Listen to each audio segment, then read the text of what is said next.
දැන් අපි මේ දිනවල විස්තර කරගෙන ඉන්නේ දසධම්ම සූත්‍රය. අපි ඊයේ රාත්‍රියේ පස්වෙනි කාරණය විස්තර කළා. අපි අද හයවෙනි කාරණය විස්තර කරමු. හයවෙනි කාරණේ කියන්නේ බුදුරජාණන් වහන්සේ පැවිද්දෙක්ට නැවත නැවත සිහි කරන්න කියනවා. සබ්බේහි මේපියෙහි මනාපේහි නානාභාවෝ විනාභාවෝති පබජිතේන අබින්නම් පච්චවෙක්කිතබ්බං. මට ප්‍රියමනාප වන සියලු දේ වෙනස් තත්වයට පත්වන්නේය.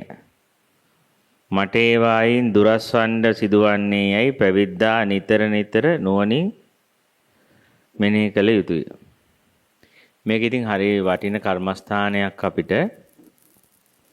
ඒ කියන්නේ දැන් මේක දැන් පැවිද්දා කිව්වහම අපි මේක මේ මහණුනා කියන තැනින්ම ගන්න අවශ්‍ය නැහැ. සාමාන්‍යයෙන් අපි ওই භික්කවේ කියන වචනේ පාවිච්චි කරන්නේත් බුදුරජාණන් වහන්සේ ගොඩාක් සූත්‍රවල මේ ආරම්භ කරන්නේ මේ භික්කවේ කියලා. කියන්නේ භික්කවේ කියන එකෙන් අදහස් කරන්නේ දැන් මෙතන නම් පැවිදි කියලා වචනේ පාවිච්චි කරනවා. පැවිද්ද කියන එක මේ සූත්‍රයේදී අර ගොඩක් සූත්‍රවල තියෙන්නේ භික්කවේ. භික්කවේ කියලා කියන්නේ සසර බය දැකින්න අයට ආමන්ත්‍රණය කරන. එතන වෙනම අපි බුදුහාමගේ සූත්‍රවල ගොඩක් ඒ වගේම වෙනම භික්ෂු භික්ෂුණී උපාසක උපාසිකා කියලා කතා කරන්නේ සිව්වණක් පිරිසටම භික්කවේ කියන තනි වචනයෙන් ආමන්ත්‍රණය කරනවා. කියන්නේ මේ සසර බය දැකලා මේන් ගැලවෙන්න උත්සාහ කරන අයට ආමන්ත්‍රණය කරමි කියන එක. එතකොට දැන් අපි මේ සූත්‍රයේ දැන් පැවිද්ද මූලික කරගත්තට මට හිතෙන්නේ මේ සසරින් ගැලවෙන්න යන ඕනම කෙනෙක්ට බුදුහාඳුරෝ කියන්නේ මේක නැවත සිහි කරන්න මේ කාරණය ප්‍රියමනාප වෙන දේ වෙනස් තත්වයට පත් වෙන්නේ කියලා මේ දැන් මේක පොඩි කමටහන කර්මස්ථානයක් වශයෙන් බුදුහාරෝ කියනවා මේක මෙනෙහි කරන්න නිවැරදිද මේ මෙනෙහි කරන්න කියන එක අපි ටිකක් තේරුම් ගන්න උත්සාහ කරමු. මේ මොකක්ද කියන්නේ කියන එක දැන් මෙතන කියනවා දැන් අපි මොනවා හරි දෙයක් මේක මෙනෙහි කරේ නැතිනම් මේක අපි සිහිය තියාගත්තේ නැත්නම් අපිට වෙන්නේ කියන්නේ මම ප්‍රියමනාප දේ වෙනස් වෙන තත්වයටපත් වෙන්නේ කියලා. ඒක නිසාම අපිට දුක් විඳින්න වෙනවා කියලා මේ කියන්නේ. දැන් අපි උදාහරණයක් විදිහට හිතමු. දැන් අපේ ස්වභාවයනේ අපේ මනසේ තියෙන ස්වභාවය තමයි හැම වෙලෙම මේක තෝරනවා. එහෙනම් අපිට ඒක හිතා ගන්න බෑ මොකක් හින්දා තෝරනවාද. එක්කෝ ඒක සමහරලාවට අපිට දැන් ස්ත්‍රියක් පුරුෂයෙක් දැක්කත් කෑමක් දැක්කත් අපේ අභ්‍යන්තරේ නිකන් මොනවා හරි සින්දුවක් ඇහුණත් හඬක් ඇහුණත් ගඳක් ආවත් රසයක් වින්දත් මොනවා වුණත් අපේ තියෙනවා මේක මේ තේරෙන ගතියක්. මොකක් එකපාරට ගිහිල්ලා අපිට ඒක ඒ අරමුණ ඇල්ලෙනවා. ඒ නිමිත්ත කියන්නේ නිමිත්තක් මෙහෙම ග්‍රහණය වෙන ගතියක් තියෙනක රුචි වශයෙන් හෝ අරුචි වශයෙන් කැමැති හෝ අකමැති විදිහට මේ සූත්‍රයේ මෙතන මේ කියන්නේ දැන් අපි මෙතනම නම් කියන්නේ හැබැයි මේ ප්‍රියමනාප වෙන දේ කියලා කියන. ඒ කියන්නේ ප්‍රියමනාප විදිහටම නෙමෙයි අපි අල්ලන්නේ අප්‍රිය විදිහට සමහර දේවල් අල්ලනවා. එතකොට දැන් හැබැයි අප්‍රියයි වෙන්නේ මට ප්‍රියමනාපයක් තියෙන හින්දා. ඒක බුදුරජාණන් වහන්සේ පෙන්නනවා මෙහෙම අපේ තණ්හාව තුනකට කඩලා පෙන්නනවා. එකක් තමයි අපිට කාම තණ්හාවක් එනවා. භව තණ්හාවක් තියෙනවා. විභව තණ්හාව කියලා වචන තුනක් තියෙනවා. කියන්නේ දැන් මම අපි තුමලා අපි ඉදිච්චාඹ වලට ආස කියලා ඉදිච්චාඹ ගෙඩිය දකිද්දිම අපිට ප්‍රියමනාප ගතියක් එනවා. එතකොට ඒකට සාපේක්ෂකවම අපිට මේ මං යම් අරමුණකට ප්‍රිය කරනවාද ඒ සමානව මට ඊට සාපේක්ෂව ඊට ප්‍රතිවිරුද්ධ අරමුණකට අප්‍රිය ගතිය එනවා අභ්‍යන්තරේ. අපි හිතමු මම අඹ වලට ආසයි නම් සමහරට මට දිවුල් වලට අප්‍රියකමක් එන්න පුළුවන්. වෙන පළතුරකට මං අප්‍රිය වෙන්න පුළුවන්. එතකොට දැන් මෙතන ප්‍රකාශ කරන දැන් මේ අපිට මේ සමහර අරමුණු මෙහෙම ප්‍රිය වෙන්නේ ඇයි? ඒක මම හිතලා දෙයව තේරුවේ. ඒ ස්ත්‍රිය හරි පුරුෂය හරි දැන් මේ ආරාමේ 100ක් ඉන්නවා නම් ඒ 100න් මම එක්කෙනෙක්ව සිලෙක්ට් කරනවා. එක්කෙනෙක්ව මම තෝරනවා. මට මම මෙයාට ප්‍රියමනාපයි කියලා. මට මෙයාට සෙට් මම මෙයාට කැමතියි. මම මෙයාගේ මේ ස්ටයිල් එකට කැමතියි. මෙයාගේ හඬට, මෙයාගේ රූපෙට, මෙයාගේ හැසිරීමට මං කියනවා මම තෝරනවා. එතකොට අපිට ප්‍රශ්නයක් එනවා. ඇත්තටම මේ තේරිල්ල මම හිතලාම මෙයාව තේරුවද මේ ස්ත්‍රියව, මේ පුරුෂයව? මේ හාමුදුරුවෝ, මේ මෙහෙණින් වහන්සේ මම හිතලා තේරුවද? නැත්නම් මට තේරුණාද ඒ අරමුණම? ඒක කැම්ප් බුපේකට ගිදානෙට ගියාම එක පාරට මට මේකට වැඩිපුර ටිකක් බෙදා ගන්න හිතුණා. දැන් මම හිතුවාද? හිතලම මේක වැඩිපුර බෙදාගත්තද? නැත්නම් මට එක පාරට දකිද්දිම අත ගිහිල්ලා වැඩිපුර ගෑනුණාද? වැඩිපුර ටිකක්. සමහරට කණ්ඩත් බෑ ඉච්චර. වන්නෝ සමහරලාවට අපිට අර ගියාම ඩස්බින් එකේ කෑම. දැන් අපි මට මතකයි මම බුරුමේ ඉන්න කාලේ එහෙදි කුණු බක්කි කියලා එකක් නැහැ. ඒ කියන්නේ දැන් බුරුමේ ඉද්දි මට පළවෙනි දවසේ බුරුමේ දාන ගන්න ගියාට පස්සේ දානසලාට මම එක පාට ගිහිල්ලා ඇහුවා මේ කුණු බාස්කට් එක. ඒක මේ රටේ කුණු බාස්කට් කියලා එකක් නැහැ. Taman තේරුම් ගන්න ඕන තමන්ගේ ප්‍රමාණය. කුණු බාස්කට් කියලා වනේ ඒක ලොකු වැරද්දක්. මොකද ඔයාට අවශ්‍ය ඕන ප්‍රමාණයට ගන්න. හැබැයි ඔයා මේ කුණු බක්කේ හොයන්නේ පෙරේත කමට අරගෙන. තමන් ප්‍රිය දෙයකට පෙරේත වෙලා. ඒතර අනිත් මිනිස්සයා ගැන ඉදන්නෙත් නැතුව දාගෙන වැඩිපුර අන්තිමට කුණු කන්නේත් නැහැ. කන්නත් බෑ. බලන්නකෝ අපි දැක්කහම බෙදා ගන්නවා ආසාවට. අන්තිමට කුණු ඩස්බින් එකේ. හැබැයි මේ පෙරේතකව එන්නේ කොහෙන්ද මෙච්චර මේ කෑමට? අන්න ඒකයි විතර ප්‍රශ්නේ. මේ ප්‍රියමනාප වෙන්නේ මේ කෑම මට මෙච්චර. කණ්ඩත් බෑ. ඒත් මං ලොට් එකක් දා ගන්නවා. ප්‍රෝ ගන්නවා. ඉතින් කණ්ඩ ගියාට යම් ටික ගියාට නිකන් අප්‍රිය වෙනවා. ඇති කියලා හිතෙනවා. ඇති විසි කරනවා ඊට පස්සේ. ඉතින් එතකොට අපිට මෙන්න මෙතනදී තේරෙනවා ඇයි මට මෙහෙම මේ ප්‍රියමනාප දැන් මෙතන මේ සූත්‍රේ නම් කියන්නේ බුදුහාරෝ මේක මෙනෙහි කරන්න කියනවා. ප්‍රියමනාප වස්තුන්ගෙන් මට වෙනස් වෙන්න බෙන බව නැවත නැවත මෙනෙහි කරන්න. මං ආස කරන ලෝකේ මං ප්‍රිය දේ. හරි දැන් අපි ඉස්සෙල්ලා මේක පොඩ මේ කාරණේ විසඳගෙන අපි යමු ටිකක් ගැඹුරට ටික අපිට තේරෙන තැන ඉඳලා අපි බලමු අපිට මේකේ තියෙන සියුම් මට්ටමට කොහොමද අපි මේ අද තියෙන කොටස මේ අභිඤ්ඤා පච්චවෙක්ක සූත්‍රයේ තියෙන එක තේරුම් ගන්න කියලා. හරි මෙහෙම අපිට විමසගෙන යද්දී අපිට තේරෙනවා මෙන්න මගේ අතින් කෑමක් කන්න ගියත් සමහර ස්ත්‍රීන්ව සමහර පුරුෂයන්ව සමහර සින්දු සමහර ෆිල්ම් මට මං ආසයි සමහරට ආස නැහැ. සමහර අයට මට සෙට් වෙන්නේ නැහැ. ඒතකොට මට හිතෙනවා එක්ක මේක මම හිතලා කරන දෙයක්ද නැත්නම් මට නිකන් ඉබේ කර්ම වේගයක්ද මේක. සමහරවිට මම කාර්යයක් මගේ විපාකයක් වෙන්නත් පුළුවන් ඒක. දැන් සමහරවිට මට නිന്ദා එනවා. මම කරපු වැරද්දක් නෑ. සමහරට කර්ම වේගයකට වෙන දේවල්. මොකද්දෝ කර්මයකට ඒ අරමුණම මං ඉස්සරහට එනවා. මම හිතන්නේත් නෑ කොහෙන් හරි කරකිලා ඒක වටේම මාව කරගෙනවා. කොහෙන් ගියත් එයාව වෙන්න ගන්නවා. මොකක් කරන්න ගියද වතකට ගියත් හරියට මේ වතට සෙට් වෙනවනේ. එළියට බැස්සත් ඒ සෙට් වෙනවා. වතක් කරන්න ගියත් සෙට් වෙනවා. එළියට බැස්සත් සෙට් වෙනවා. ඒකට අපිට හිතා ගන්න දැන් මම මේ ප්ලෑන් කරලා ආවත් නෙමෙයි කුටියෙන් එළියට. මම මේ ප්ලෑන් කරලා ඒ වත ඉල්ලුවත් නෙමෙයි. හරියටම සෙට් වෙලා. එක්කෝ මේක කර්ම විපාකයක්ද මේ යන්නේ. දැන් අපිට තේරෙන්නේ නැහැ සමහර කර්ම විපාකයකට මේක අපිට සිද්ධ වෙනවද මේ කාරණේ. එහෙම නැතිනම්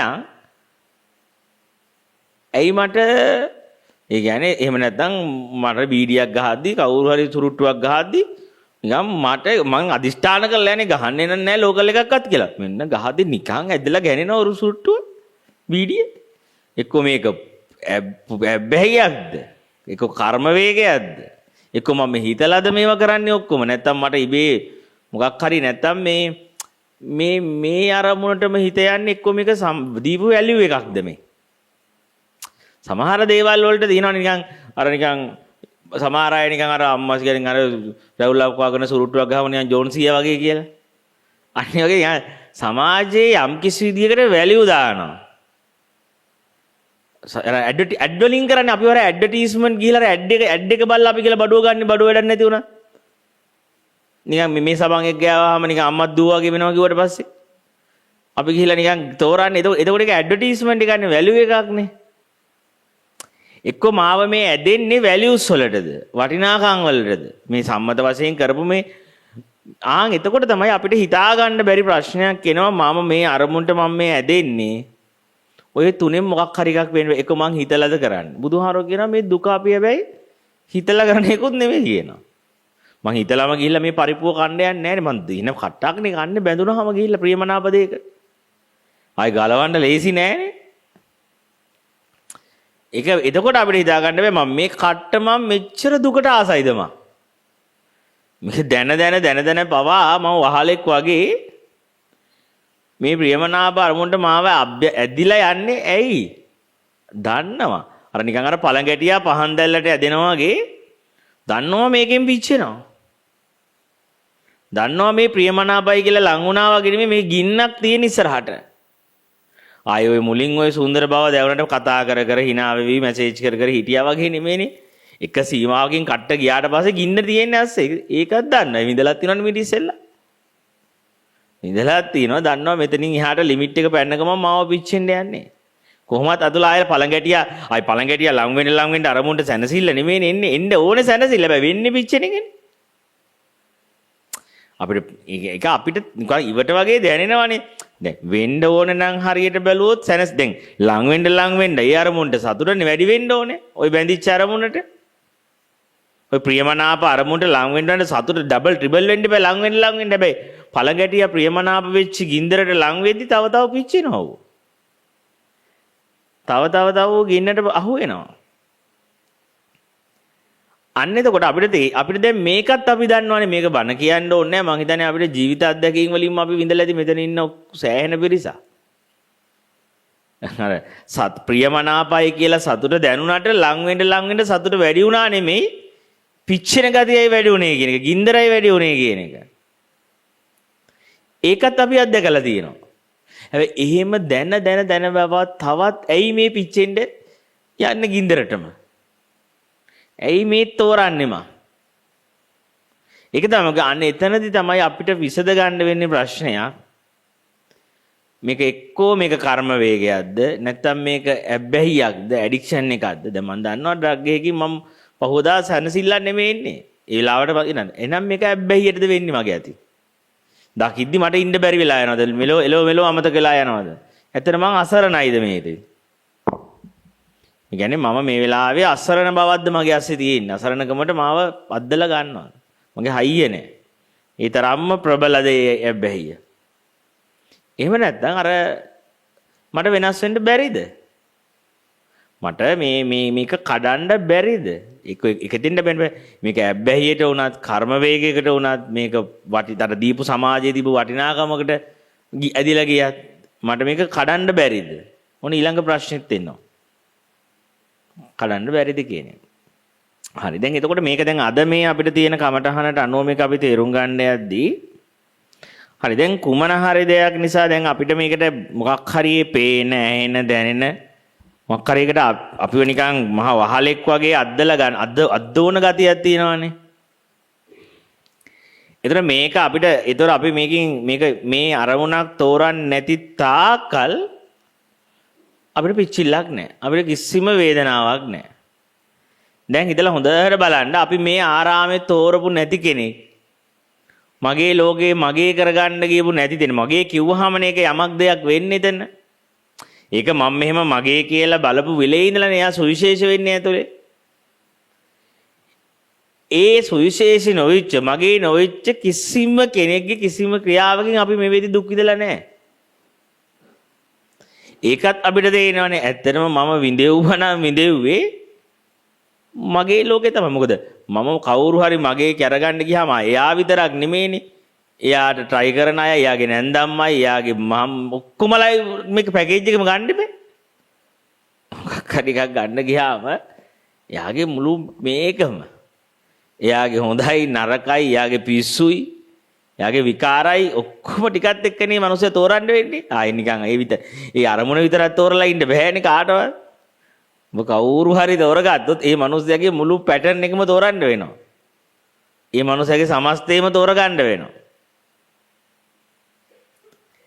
එතකොට ඒ කාරණේ අපිට තේරෙනවා. මම හිතන්නේ මම මේ කියන කාරණා අපිට අමුතු තෝරෙන්නේ නැති දේවල් නෙමෙයි. සාමාන්‍ය ඕනේ මිනිස්සුන්ට මේ තේරෙන්න සාමාන්‍ය මම මේ දැන් තාම මේ විස්තර කරන්නේ අපිට තේරෙන මට්ටම. ඒතර අපිට දැන් තේරෙනවා මම ජීවිතේ තෝරන්න නැතුව ඉන්න තාක්කල් ඒ ස්ත්‍රිය හරි ඒ පුරුෂයා හරි ඒ කෑම හරි තෝරන්න නැතුව ඉන්න තාක්කල් මට ඒ කෑම නිසා දුකක් නැහැ. මට ලැබුණ නැහැ කියලා දුකක් නැහැ. එම එක තෝරපු කෑමක් නෙමෙයි. මම බලාපොරොත්තු හිටිය එකක් නෙවෙයි ඒක. ඒ වගේම මේ ආරාමේ හරි එළියේ හරි මම මේ ස්ත්‍රිය තෝරන්න නැති තාක්කල් මේ පුරුෂයා තෝරන්න නැති තාක්කල් කිසිම දුකක් මම විඳින්නේ නැහැ ජීවිතේ. මං hina වෙලා හිටියා හැමෝමත් එක්ක අරිම නිදහසක හිටියා. එයා කා එක්ක කතා කරත් ඒ මිනිසයා කාව ඇසුරු කළත් ඒ මිනිසයා කියන්නේ ඒ මිනිසයා දැන් අපි බැඳිච්ච නැති කෙනෙක් බලන්න ඔබ සමහරට එයා මේ දවස්වල ආරාමේ ඉන්නවද කියලා ඔබ දන්නේ නැහැ.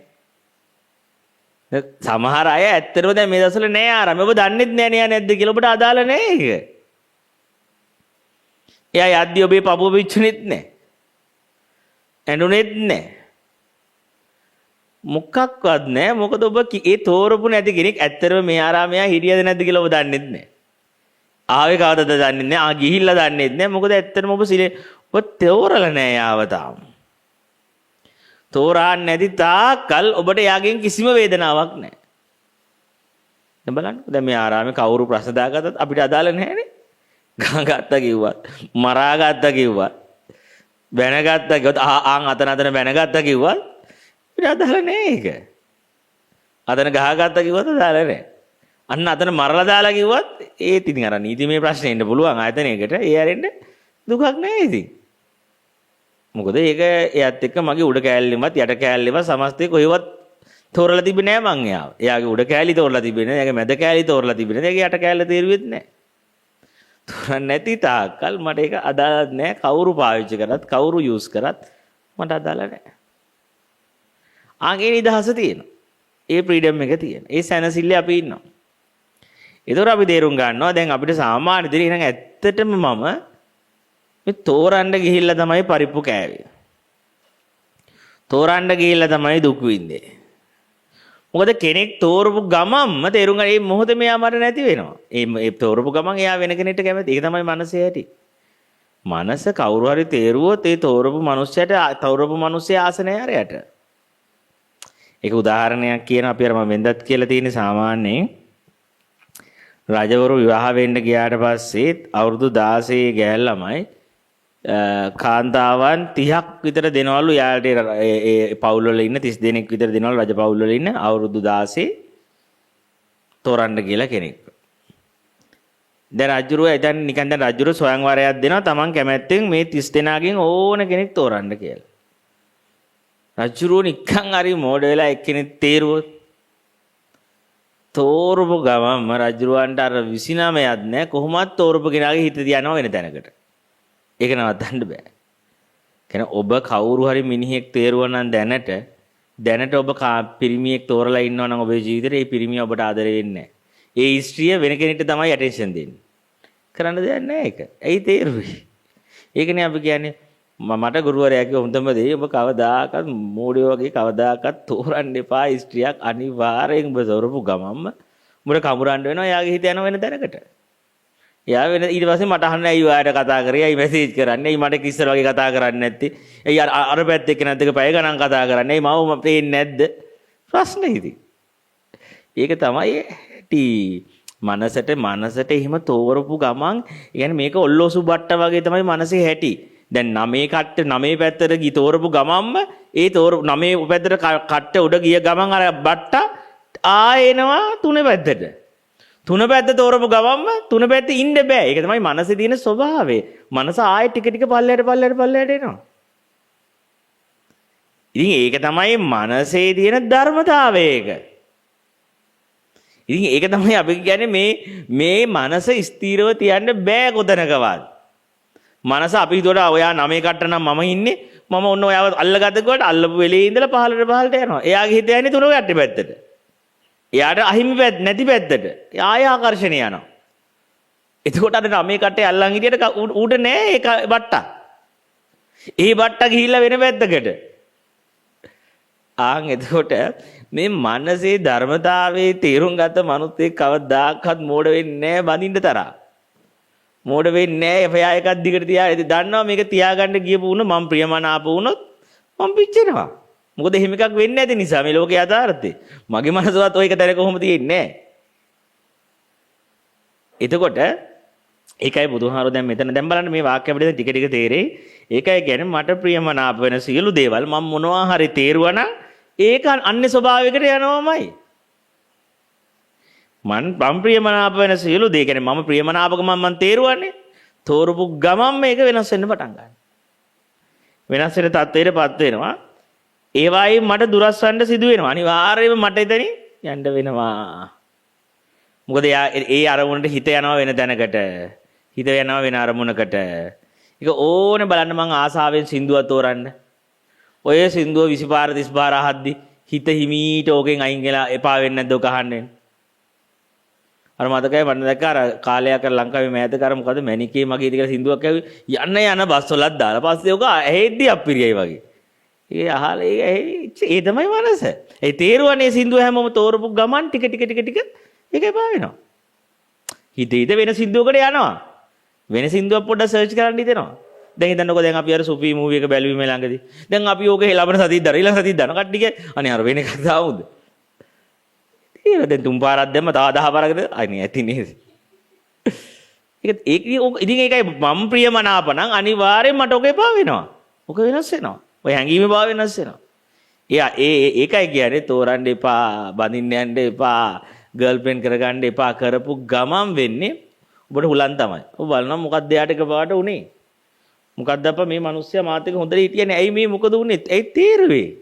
ප්‍රියමනාපයි කියලා තේරුවද? තෝරපු දවසේ ඉඳලා අන්නේ ස්වභාවයකටපත් වෙනවා. ඉතින් රජ්ජුරුව තේරුවොත් රජ්ජුරුවන්ට ඒ ගෑනිත් නැහැ.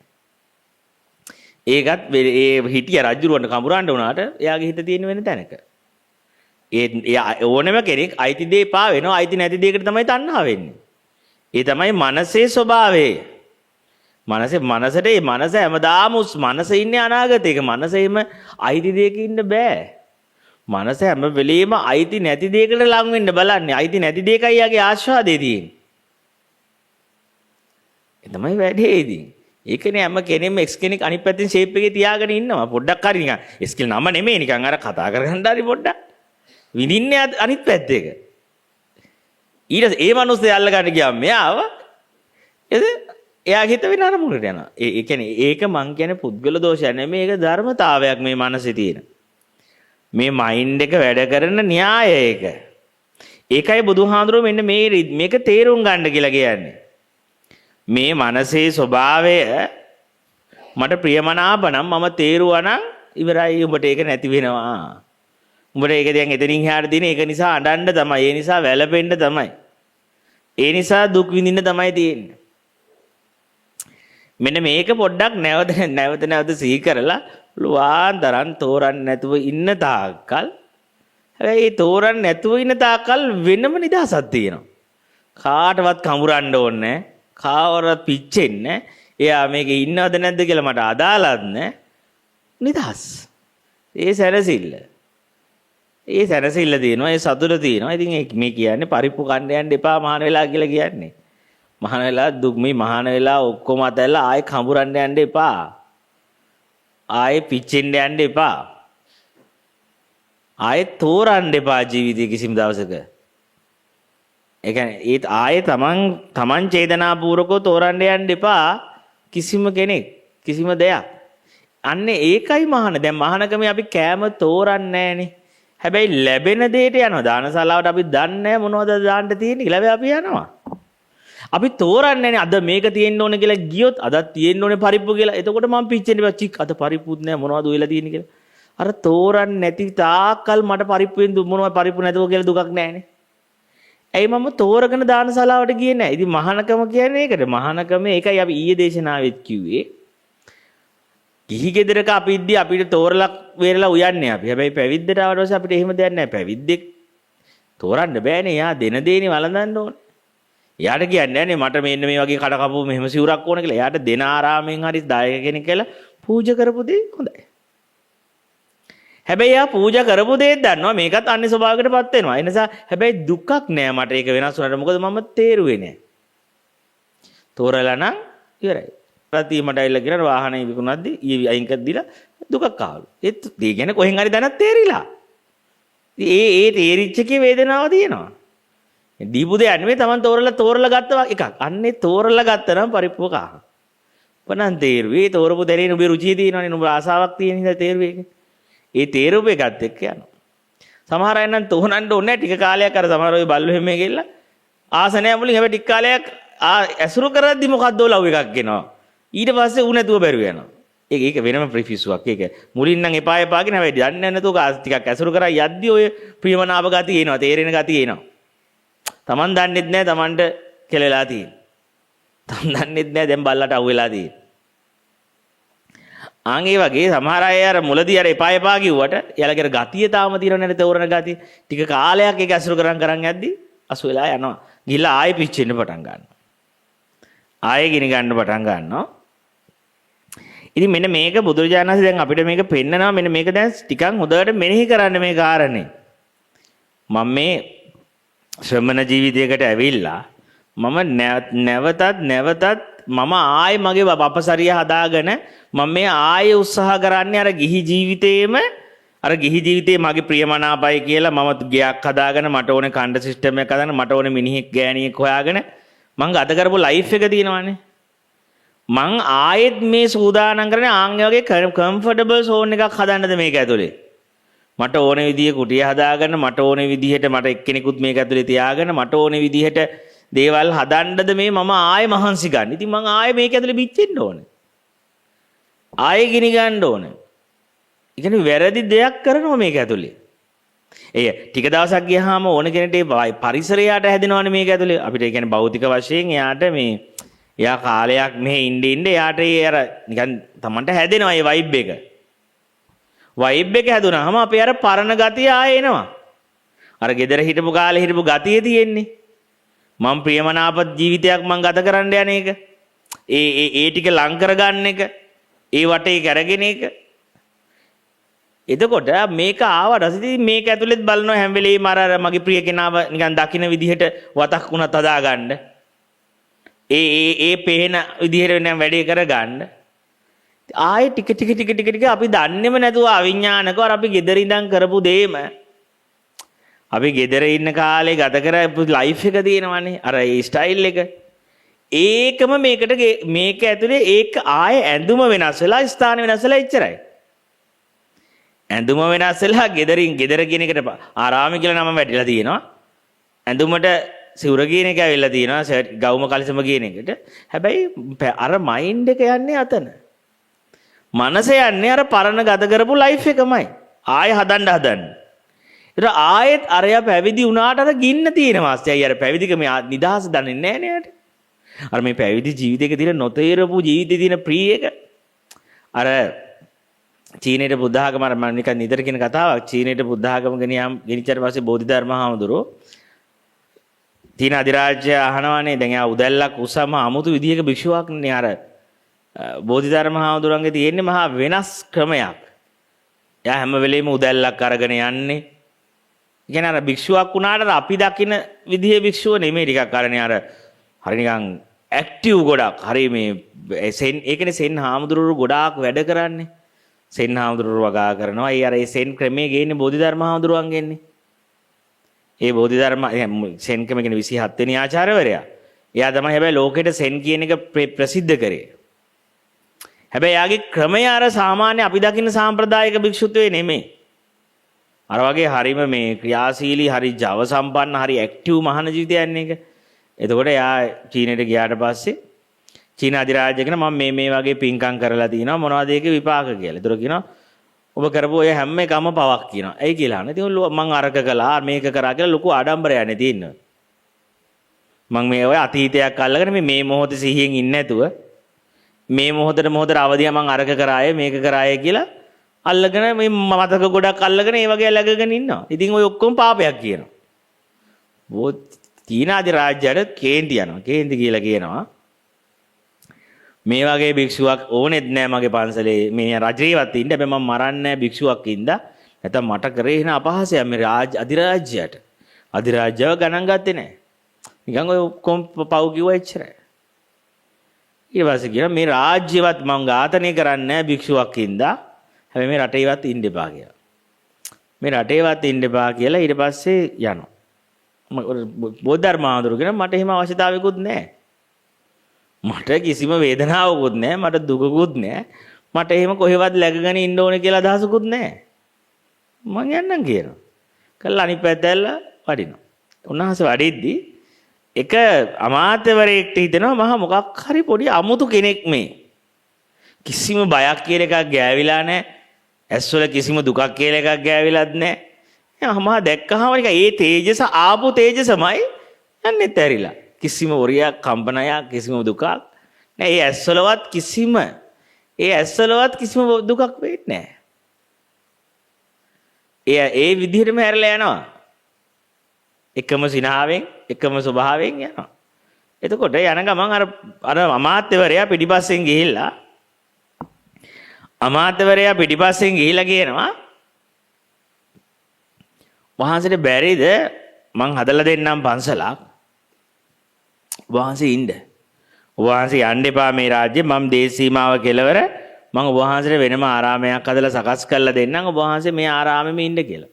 එතකොට කියනවා ඊයෙන් පොළොවේ පයින් ගහලා කියනවා බෝධර්මාරු උදැල් එක පාට පොළොවේ ගහලා කකුල උසලා පොළොවේ ගහලා කියනවා නුඹ දැනගනි මම ඉන්න කොහෙද ඒ තමයි මගේ පන්සල. මම කොහෙද මේ ලෝකෙ ඉන්නේ ඒ තමයි මගේ ආරාමේ. මට වෙනම කොටු හදන්න එපා. මාව වෙනම සීමාවකට ලිමිට් කරන්න කවුරුත් එන්න එපා. ඒකට ආවොත් මම යක්ෂයා කියනවා. මට වෙනම මේ කොටුවක් හදන්න මේ මං ඔයා මෙයාගේ ගුරුවරයා සමහර අය කියන්නේ ආ බෝහන්ස අපේ ගුරු බෝහන්ස මෙහෙම ඉන්න ඕනේ. මට එහෙම ඕනෙත් නෑ. මම කොහේ හිටියත් ඉන්නේ මගේ පන්සලේ මම ඉන්නේ පුදුම නේද මම කොහේවත් දැන් බුදුහාමුදුරු කියන්නේ ඒකනේ මුවෙක්වක් භික්ෂුවට කියන්නේ මේ හරකෙක් වගේ එක තැන ළඟින්න එපා. ඒක අරමුණක ළඟින්න එපා. මුවා වගේ මුවා කෑවොත් එතනින් ගියා. එච්චරයි. නිදහසේ ඉන්න. හරකා වගේ පස් වෙනකන් උලන්න එපා. ඒක අරමුණක ඒක ගැහණිය කියන අරමුණක ඒක අර පිරිමියා කියන අරමුණක විඳවන්න එපා. ඒ අරමුණ පස් කන්න එපා. වැළපෙන්න එපා. මුවා වගේ ජීවත් වෙන්න කියන්නේ තෝරන්න එපා කිසිම දැනක. කිසිම අරමුණක් තෝරන්න එපා. කිසිම අරමුණක läග ගන්න එපා. එතකොට මුවා වගේ වෙන්න. මොකෙක් ඒක තමයි බෝධර්මාඳුර කියන්නේ මට හදන්න එපා ආරාම. මාව කොටු කරන්න එපා එහෙම දැනකට. මොකද මට එහෙම එකක් අවශ්‍ය නැහැ නුඹේ කොටුව. මොකද නුඹේ මට ආදරේ නෙමෙයි නුඹ ඔය කොටුව හදන්නේ. නුඹට මාව තියාගන්න ඕනින් දැනේ. නැතු මට ප්‍රේමයකට නෙමෙයි මට කොටු හදලා දෙන්නේ. මට ආදරයකට නෙමෙයි ඔය කරන්නේ ඔක්කොම. එතකොට දැන් මේක ආරණ්‍ය අපි ලස්සන පොයින්ට් එකක් එතන තියෙන්නේ. ඒක තමයි භික්ෂුත්වයේ තියෙන්නේ. කිසිම කෙනෙක්ව දෙන්නේ නැහැ තමාව කිසිම මිනිහෙක්ට හෝ ගැහණියෙක්ට මාව කොටු කරන්න. හැබැයි මං කොටු කරන්නේ තව කෙනෙක් ගැහණියෙක් කොටු කරන්නේ. තව කෙනෙක් මං කොටු කරගන්න ගියොත් මමත් ඒකේ කොටුම තමයි. මං කාව හරි කොටු කරන්න ගියොත් මාත් ඒකෙම හිර වෙලා තමයි වෙන්නේ.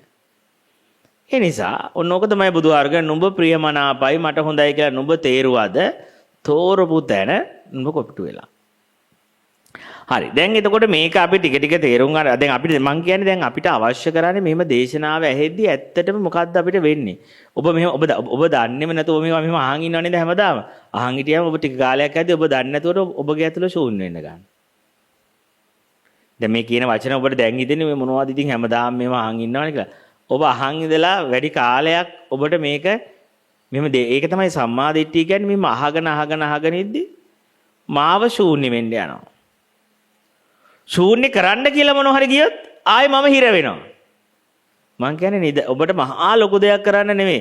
නිදහසේ මේක මෙහෙම ඇහෙන්න අරින්න. මේ වචන මෙහෙම ඇහෙන්න ඇරියාම ඉතින්ලාම ඔබට වෙන්නේ කසාදපදි අපි ලව් කරමු කියයි කසාද නම් ඕනේ නැහැ කියයි. තව ටික දවසක් මේවා අහගෙන ලව්ත් ඕනේ නැහැ කියනවා. ඔබම දන්නේ නැතුව ටික ටික ඔබේ අභ්‍යන්තරේ ශූන්‍ය වෙගෙන යනවා. ඒක තමයි දේශනාවක ස්වභාවය. ඒක තමයි බුද්ධ වචනේ නැවත. බුද්ධ වචනේ අපේ ඇතුළට ඇහෙන්න දුන්නාට පස්සේ ඒක නිකන් හරියට නිකන් අර වසූරියේ එන්නත ගහනවා වගේ වෙන්නේ. ඔබ දැන් මේවා ඇහෙන්න මේවා ඔබ දැන් අහන් ඉන්නවනේ කැමැත්තෙන් අකමැත්තෙන් ඇහෙනවනේ දැන් කරන්න දෙයක් නැහැනේ. ඔබ කැමැතිද දන්නෙත් නැහැ අකමැතිද දන්නෙත් නැහැ. ඒත් ඔබට මේවා ඇහෙනවා. ඒකත් කර්මයකට දන්නෙත් නැහැ. කර්මයකට ඇහෙනවද දන්නෙත් නැහැ මොනවයකට ඇහෙනවද දන්නෙත් නැහැ. ඒත් ඔබට මේ වචන දැන් මේ වචන ඇහෙන්න ගන්නවා. ඇහෙන්න ගත්තාට පස්සේ වෙන්නේ ඔබේ ඇතුලේ දෙදරන්න ගන්න. කියන්නේ දෙපළ වෙන්න ගන්නවා ඔබේ ආධ්‍යාත්මය. කියන්නේ ඔබ අර තනි ජීවිතයකනේ ඔබ මෙච්චර එතකොට එක පැත්තකින් අර මේ පැත්තට යනවා. එක පැත්තකින් ඒකට විරුද්ධව මොකද්ද වචන ටිකක් ඇහෙනවා. ඊට පස්සේ ඔබ දන්නේම නැතුව කොහෙට ගියත් මේ ඔබට ආයේ දැන් ඔබ හිතන්නකෝ දැන් ඔබ මේ වචන අහලා ඔබ මෙහෙම බොයිෆ්‍රෙන්ඩ් හරි ගර්ල්ෆ්‍රෙන්ඩ් කෙනෙක් හරි එක්ක මෙහෙම යන්න යනවා ඉස්සරහට. ඒ මනසේ පැවැත්ම කියන්නේ මනසේ ස්වභාවයකනේ මනසෝනේ ප්‍රියමනාප දෙයක läග ගන්නනේ. හැබැයි තේරුම් ගන්න මේ වචන අහලා ඔබ මෙහෙම läග ගන්න ගියාට පස්සේ ප්‍රශ්නේ වෙන්නේ ටික දුරක් ගිහිල්ලා බලද්දි මිනිහා නෑනේ ඉන්නේ ඔබ වහන්සේනේ මාර වැඩි. මං අල්ලන් ගියේ මිනිහව ඒ වුණාට මට දැන් මිනිහත් එක්ක යන්න බෑ මගේ අත හයියෙන් අල්ලලා ඉන්නේ ඔබ වහන්සේ. දැන් මම එතකොට මිනිස්සෙට තේරෙනවා දහම එක්ක මං කියනව දිගට මේක අහන්නත් එපා එක්ක යන්නම ඕන නම් මෙතනින්. දිගට අහගෙන ගියොත් ඔබ හිතුවට ඔබගේ අතේ ඉන්නේ ඔබේ බොයිෆ්‍රෙන්ඩ් කියලා ඔබේ ගර්ල්ෆ්‍රෙන්ඩ් කියලා ඇත්තටම ගර්ල්ෆ්‍රෙන්ඩ් නෑ. ඔබ හිතන් හිටියේ මෙච්චරකල් අනේ මගේ අතේ තාම ඉන්නේ ඔහුමයි කියලා. ඒ වුණාට ඔබට තේරෙනවා එක තැනකදී මට ඔහු අත්හරින්න පුළුවන් හැබැයි මට උන්වහන්සේව අතහැර ගන්න බෑ. ඒ උන්වහන්සේ කියලා කියන්නේ දැනෙච්ච දේ. ඒ අහගෙන යද්දි අහගෙන මේ කතාව අහගෙන යද්දි ඇතුළට දැනෙන එකක් තියෙනවා. ඒක තමයි ශූන්‍යතාවය කියලා කියන්නේ. ශූන්‍යතාවේ අපිට මෙහෙම හිතලා කරන්න බෑ. හිතලා වඩන්න බෑ. ඇහෙද්දි ශූන්‍යතාවයටපත් වෙලා. ශූන්‍යතාවයේ තමයි මගේ අතේ තියෙන්නේ දැන්. ඒ කියන්නේ මගේ අතේ දැන් ඒ කියන්නේ මගේ අත තුල ඉන්නේ උන්වහන්සේ. උන්වහන්සේ මගේ ඇතුලේ ජීවමාන වෙලා. උන්වහන්සේ මට දැන් එකම සරණ එකම පිළිසරණ එකම රැකවරණේ මම කොච්චර ගියත් මිනිස්සු කීයක් එක්ක ලව් කරන්න ගියත් ගැහණු කීයක් එක්ක ප්‍රේම කරන්න ගියත් අවසානයේ අත දිගැල්ලා බලද්දි ඒ ගැහණියේ නෑ මා තුල. ඒ පිරිමියා නෑ. ඔක තමයි අර ඒකයි කියන්නේ සමහර තැන් තියෙනවා අපිට මේක දිගට ඇහිීමත් සමහර කෙනෙක් ප්‍රමාණ. ඇහිගෙන යද්දි ඒ ශුන්‍යතාවයටපත් වෙනවා. ඊට පස්සේ එතකොට ඇහුවොත් එහෙම ශුන්‍යතාවයට දැන් උන්වහන්සේගේ දේශනාවම අහගෙන ගියාම ශූන්‍යතාවයටපත් වුණාගෙන මොකද්ද ශූන්‍යතාවයට කියලා ඇහුවොත් අපි මොකද්ද කියන්නේ? ඔයත් ගිහිලා දේශනාව අහගෙන ඉන්න ටික කාලයක්. එච්චරයි. අහලා කියන්න අපිට තේරෙන්නේ නැහැ. මොකද්ද මට උනේ? මොකද්ද මගේ ජීවිතේට උනේ? කවුරු කිව්වද ඉතින් ඔච්චර මට ඉන්න බෑ. ඔයා කියන්නකො කෙටියෙන් ඔය ශුන්‍යතාවය කියලා. කියන එහෙම කියන්න මට තේරෙන්නේ නැහැ. කියපු ගමන් ඒක එයා මනසින් හදාගන්න මොකක් හරි සංකල්පයක් වෙනවා. ශූන්‍යතාවය කියලා කියන්නේ එහෙම අපි හිතාගත්ත දෙයක් නෙමෙයි. අපිට වෙච්ච දෙයක්. අපිට වෙච්ච දෙයක් තව කෙනෙක් හිතාගත්ත කියලා එයාට මොකුත් වෙන්නේ නැහැ. මං කියන එක තේරෙනද? ඔබට වෙච්ච දේ මම කාටද කිව්වා කියලා එයා ඒක හිතාගත්ත කියලා එයාට මොකුත් වෙන්නේ නැහැ. එයාට අදාළ සබාධාම සිලෙක්ට් කරපු ටීචර් කෙනෙක් ඉන්නවා. වචනයක් තියෙනවා. ඒක ඒ ගුරුවරයාගෙන් ඒ වචනේ ඇහෙන්න ඕන. ඒ සිලෙක්ට් කරපු ගුරුවරයාගෙන් ඒ සිලෙක්ට් කරපු වචනේ ඇහුණාම එයාගේ අභ්‍යන්තරය ශූන්‍ය වෙනවා. ඒ ශූන්‍ය වුණාට පස්සේ ඒ ශූන්‍ය වෙන කෙනාගේ ස්වභාවය එයාට ඒක කියා ගන්න තේරෙන්නේ නැහැ. මොකද්ද මට වෙලා තියෙන්නේ මේ? මට දැන් අතහැර ගන්න බෑ උන්වහන්සේව. මට දැන් දාලා යන්න බෑ. මාව හිර වෙලාද? ඒ කියන්නේ මගේ හිත දැන් ශූන්‍යතාවයේ läගගෙන. මගේ සිත ශූන්‍යතාවයට ප්‍රේම කරන්න පටන් අරන්. ඒ කියන්නේ උන්වහන්සේට ප්‍රේම කරන්න පටන් අරන්. සාත්‍රුන් වහන්සේට ප්‍රේම කරන්න පටන් අරන්. ධර්මයට ප්‍රේම කරන්න පටන් අරන්. ගුරුවරයාට ප්‍රේම කරන්න පටන් අරන්. මට දැන් ලෞකික ආදරවන්තය අතහරින්න පුළුවන්. අමාරුවෙන් වුණත් ඒ වුණාට මට මගේ ආධ්‍යාත්මික ගුරුවරයා මගේ ශාස්ත්‍රූවරයා මට උන්වහන්සේව අතහැර ගන්න බෑ. ඒ තරම් මං උන්වහන්සේට බැඳිලා. හැබැයි උන්වහන්සේ මොකටද බැඳුනේ කියලා හෙවොත් ඒක එන විග්‍රහ කරන්න තේරෙන්නේ නැහැ. රූපෙටද, හඬටද, ස්ටයිල් එකටද එහෙම හැඩයක් කියා ගන්න තේරෙන්නේ නැහැ. අහවල් දෙයටයි මම බැඳිලා ඉන්නේ කියලා. ලව් කරන පිරිමියට නම් කියන්න පුළුවන් මං එයාගේ මේකට ඇඳුනේ කියලා. ඒ වුණාට මං උන්වහන්සේට කොහොම බැඳිලා තියෙන්නේ කොහෙන්ද? මං උන්වහන්සේට මෙච්චර ප්‍රේම කරන්නේ ඇයි? ඒක මට තේරෙන්නේ නැහැ කියලා. ඒ වුණාට මොකක් දෙකක් වෙලා මගේ අභ්‍යන්තරේ. මට දැන් ඒ ස්වභාවයේ පන්නන්න බෑ ඇතුලේ. ඒ ස්වභාවයේ කැලලක් ඇති කරන්න බෑ. ඒක අපිරිසුදු කරන්න බෑ එතන. ඒක අපිරිසුදු කරගෙන යන්න බෑ මට. ඔන්න ඔය වගේ ස්වභාවයක් අපේ අභ්‍යන්තරේ මේක අහගෙන යද්දි කාලයක් යද්දි අපිට මේ ප්‍රේමය වෙන්න පටන් ගන්නවා. අපිව ශූන්‍යෙම එන්න ගන්නවා. එතකොට මං හිතන් හිටියට මේ ලෝකේ තමයි මගේ අතේ තාම ඉන්නේ කියලා අත දිගැල්ල බලද්දී කවුරුත් නැහැ. ඒ කිසිම කෙනෙක් නැහැ මට. මාව එකම ස්වභාවය. ඉතින් මං කියන්නේ ඒක අපිට ඒක විග්‍රහ කරගන්න බැරි අපිට මොකද්ද මේ දවසින් දවස වෙන්නේ කියලා. දවසින් දවස මේකේ රැඳෙන්න අපිට මේ මොකද්ද මේ වේගන යන්නේ අපි ඇත්තටම එයාට තේරෙන්නේ නැහැ. එයාට මොකක්ද එයා බැලුවොත් කවදද මට මේක වෙන්න ගත්තද කියලා එහෙම දවස හොයාගන්නත් බෑ. හැබැයි මේ පස්සට හැලවලදී මොකක්ද දෙකක් මට වෙලා. මට යාගන්න බෑ. මට ඒ අරමුණක් අල්ලගෙන ඉන්න බෑ. මොකක් දෙකක් මගේ ඇතුළට වෙන්න පටන් ගන්නවා. ඉස්සර එහෙම නෙමෙයි මං. ඒ වුණාට ඒ පරිවර්තනය අපිට තේරෙන්න පටන් ගන්නවා. මේ බුද්ධ වචනේ ඒකනේ තථාගතයන් වහන්සේගේ දේශනාවේ ප්‍රබලත්වය ඒක. ඒ බුද්ධ වචනේ ශක්තිය. ඒ ශක්තිය අදටත් තියෙනවා. අදටත් ඒක අහගෙන යද්දි අපි දන්නේම නැතුව අපිව ශූන්‍ය වෙලා ගිහිල්ලා. ශූන්‍යතාවයටපත් වෙලා. හැබැයි අපි ඇහුවොත් ඔයා මොකද්ද ලොකුවට ගැඹුරු කියන්නේ මම එහෙම ලොකු මහා ගැඹුරු දේවල් ඇනලයිස් කරන්න මට තේරෙන්නේ නැහැ. දැන් ඇහුවොත් කවුරු මොකද්ද ඔයා තේරුම් ගත්ත නාම රූප විඥාන කතාව කියන්නේ කියලා එහෙම තේරෙන්නේ නැහැ. නාම රූප ගැන මට කියාගන්න එක හරියට තේරෙන්නේ. හැබැයි මම නිකන් ගිහලා අහන් හිටියා. මම වාඩි වෙලා සක්මන් කරන්න ගිහලා සක්මන් කළා. වැඩ කරන්න කිව්වම මම වැඩ කරා. එච්චරයි කරේ. දැන් කිව්වම දැන් වැඩ කළා ඇති පාලි ඉගෙන ගන්න කියලා මං ගිහලා පාලි ඉගෙන ගත්තා. දැන් පාලි ඉගෙන ගත්තා ඇති දැන් ඇවිල්ලා වත්තට යංගම වත්තට ගියා. මං කිසි දෙයක් ප්‍රතික්ෂේප කළේ නැහැ. කිසි දෙයක් ප්‍රතික්ෂේප කරේ නැහැ. සිල්පද ටික රකින්න ගම සිල්පද ටික රැක්කා. දැන් මේකෙන් අයින් වෙන්න ගම අයින් වුණා. එච්චරයි. මම එච්චරයි කළේ. උනාට මාව වෙනස් වෙලා ගියා. ඒක මං කියන කාලයක් යද්දි අපිටම තේරෙන්න ගන්නවා. අපේ අභ්‍යන්තරයේ ශූන්‍යලා ඒ ශූන්‍ය වීම හිතලා කරපු එකක් නෙමෙයි. ඒක මට වෙච්ච දෙයක්. නිකන් අර අපි කියන්නේ නිකන් අර මේ මොකක් හෝ ආශිර්වාදයකට වුණා වගේ හරියට.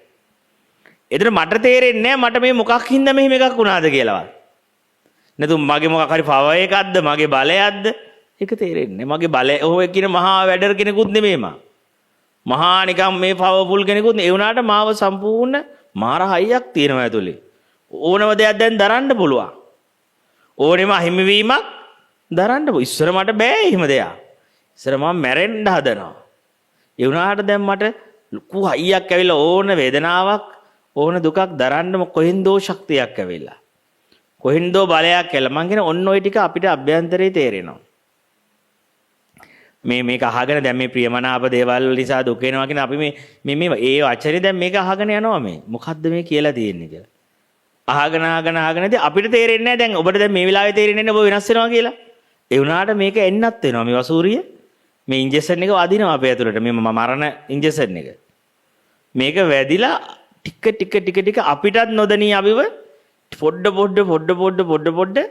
ඩෙත් වෙවි යනවා.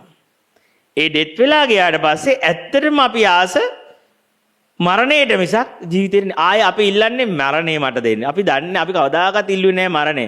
දැන් අපි බය නැතුව ඉල්ලනවා මරණය මට දෙන්න. ඉස්සර ජීවිතේටත් හයිය තිබ්බේ නැහැ. එහෙම ගටක් අරගෙන ඉල්ලන්නේ ඒක.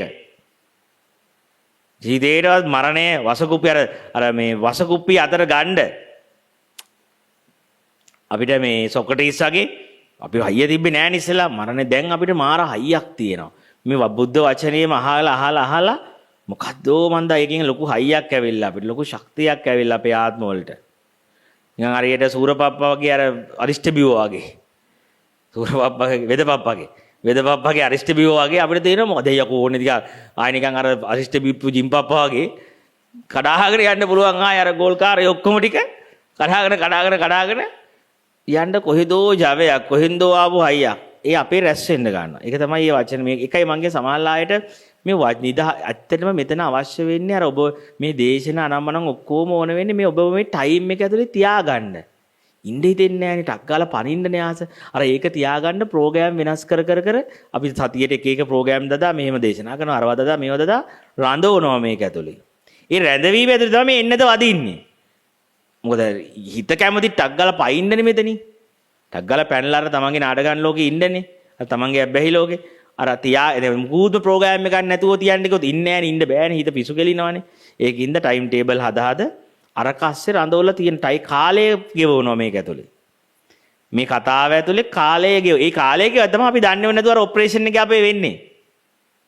හරියට නිකන් අපිව නිකන් දැන් මේ වැඩසටහන් කර කරන්නේ ඔබ නිකන් සිහි විකල් කරනවා. ඒ කියන්නේ සිහි විකල් කළා ඔබට ඉන්ජෙක්ෂන් එකක් ගහනවා.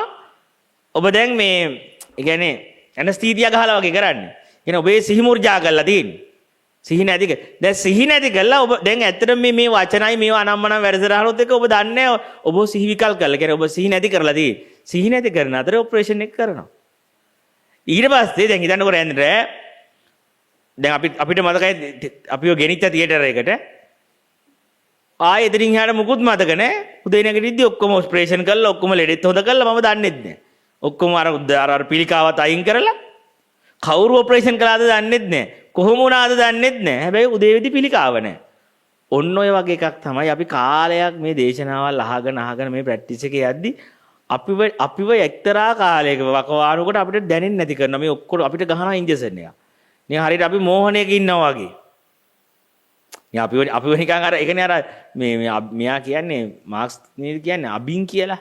මේ ආගමක් කියන්නේ මහා අබින් කැවුවා වගේ එකක් ඒක මිනිසුන්ට. ඔවුන්ට තේරෙන්නේ නැහැ ඔවුන්ට මොකද්ද වෙන්නේ කාලවකවානුවේ කියලා. ඔවුන් එක්තරා විදියක මෝහණයකටපත් වෙලා ඉන්නවා. හැබැයි මේ මෝහණේ තියෙන කාලේ තමයි අර ඔපරේෂන් එකට දඩදබඩ ගාලා කරන්නේ. විශ්වයෙන් පණිවිඩය ඇවිල්ලා. විශ්වයෙන් වෛද්‍යවරු ටික ඇවිල්ලා නේචර් එකේ ඉන්න වෛද්‍යවරු ඇවිල්ලා අපිව එහෙම්ෙන් ඔක්කොම ශල්‍ය කර්ම කරලා කපලා දානවා. ඊට පස්සේ තමයි අපිට දෙන්නේ නැගිට්ටාම යකෝ මට දැන් දැනෙන්නේ නැහැ නේ පිළිකාව. මොකද්ද මට වෙලා තියෙන්නේ? මාව යම් මෝහණේ කරලා මාව යම් නිද්‍රාවකට දාලා නිද්‍රාව ඇතුළේදී මටත් නොදෙනී මාව කපලා. මාව මගේ පිළිකාව අයින් කරලා. ඒකට අවශ්‍ය කරන්නේ ටයිමින් එක. කාලයයි අවශ්‍ය කරන්නේ. ඒ කාලය ගන්න තමයි අර එයා ඇහැරවලා තිබොත් ඉන්නේ නැහනේ දඟලනවනේ නටනවනේ. ඒක තමයි පොඩ්ඩක් අර මෝහණයටපත් කරවන්නේ ඉන්ජෙක්ෂන් ගහලා. එක වැඩසර අර මනමනන් දදා අර මෝහනා කාලයක් වුණාවක් තියෙනවා. යම් නිද්‍රාවකට පත් කරනවා. නිද්‍රාව ඇතුලේ ශල්‍ය කර්මය කරනවා. ඒකයි මං කියන්නේ ශුන්්‍යතාවයටපත් වෙච්ච යට කියා ගන්න තේරෙන්නේ කොහොමද මට මොකද්ද වුනේ කියලා. ඒකයි හැමෝම ගොළු වෙන්නේ. එයාලට මොකද්ද උනේ කියලා එයාලට තේරෙන්නේ නැහැ. එහි මොකද්ද වශීය? මොකද්ද මත්විල්ල? මොකද්ද මට උනේ? එයා දන්නේ. ඒකයි එයාටත් ඉතින් අරයා කොහොම කියන්නේ අර සිහි මුර්ජා කරලා තිබ්බ පය 6 ඇතුලේ කරේ මොකද්ද එයාට කියලා. සිහි මුර්ජා කරලා තිබ්බ ඇනස්තීසියා ගහලා වේදනා නාශක ගහලා සිහි නැති කරලානේ ඔපරේෂන් එක කළේ. ඉතින් එයා කොහොමද කාටද කියන්නේ? මට මේකයි උනේ මේ එයා දන්නෙත් නෑ එයාට මොකද්ද උනේ කියලා. වෙලා හැබැයි දන්නේ. අන්නෝක තමයි මේ ශුන්්‍යතාවයට යද්දි ඔක්කොටම වෙන්නේ. එයාලා දන්නේම නැතුව එයාලගේ අභ්‍යන්තරයේ දෙයක් සිද්ධ වෙනවා. ඇහුවොත් මම ලොකු කරේ නෑ මං අර වැඩ ටික කරගෙන දේශනාව අහගෙන හිටියා එච්චරයි. දේශනාවත් අහන් හිටියේ කොහොද ඇහෙන්න දුන්නට එන්න කිව්වද ඇහෙන්න දුන්නා. අර කියපු වත කළා එච්චරයි. මම දන්නේ නෑ මං එහෙම මොකක් ලොකු වැඩ කරෙත් නෑ. ඒ වුණාට මාව ගැලවිලා. මාව සුද්ධ වෙන්න පටන් අරගෙන. මට දැන් කිසිම එකක් නඩත්තු කරගන්න බෑ. මට දැන් ප්‍රේමවන්තයා ප්‍රේමවන්තිට වඩා වටිනවා උන්වහන්සේව. ඊට වඩා වටිනවා ඒ ඇහෙන එක. මට ඒක අතහැර ගන්න බෑ දැන්. මං කොහොම මේකට මත් වුණාද කියලා හිතා ගන්න බෑ. කොහොම මේ වශීයට අහු වුණාද කියලා හිතා ගන්න බෑ. එනේ බුදුහාම ළඟ ආවර්තනීය කියන වශීයක් තිබ්බා කියලානේ මිනිස්සු. ඒකට මත් වුණාම ගැලවෙන්න තේරෙන්නේ නැහැ. හරි. එතකොට දැන් ඔය අපි ওই විදිහට ඔය දැන් මේ දේශනාවත් අහගෙන යන ගමන්නේ මේක ඔක්කොම මේ දැන් මේ දේශනාව අහමින්ම තමයි දැන් මේ දේශනාව අහගෙන අපි මේ ප්‍රැක්ටිස් එකෙත් ඉන්නවා. දේශනාවත් ඇහෙනවා. දේශනාව අහන ගමන් ප්‍රැක්ටිස් කළා මහා බරපතල දේවල් අපි කරන්නේත් නැහැ. හරිම නිදහසේ. දැන් මේක අහලා ලොකු මං කියන්නේ මේක අහලා ලොකු සීරියස් වෙන්න යන්නත් එපා. මේක අහලා නිදහසේ මේක ඇහෙනවා. ඒ ටයිම් ටේබල් එකකට තියෙනවා. ඒ ටයිම් ටේබල් එක බරක් කරගන්නෙත් නෑ. මේ දේශනාව බරක්. ඒ බරක් වුණොත් වැඩේ අවුල්. බරක් කරනවාගෙන ඔබ ශූන්‍යතාවයටපත් වෙන්න හදනවා. එහෙම එපා. හොඳට මතක තියාගන්න. ශූන්‍යතාවයටපත් වෙන්න ඔබ මහන්සි වෙන්න එපා. දේශනාව අහලා බොහොම ප්‍රී එකේ මේ තියෙන වැඩත් එක්ක එකතු වෙලා හිටියාම ඇති. නිදහසේ තේ එකක් බීලා ඔය නිදහසේ ඉන්න. ඔය වුණ ගහක් ඇට හරි කමන්නේ වාඩි වෙලා නිදහසේ ජීවත් වෙන්න. මේක බර කරලා ගවේෂණය කරන්න එපා. මේක බර කරලා හොයන්න එපා. එතකොට ඒකෙන් හැදෙනවා ඊළඟ සංසාරේ ශුන්්‍යතාවයක් හොයන්න ගිහිල්ලා තව සසරක් හදන් දුක් විඳිනවා.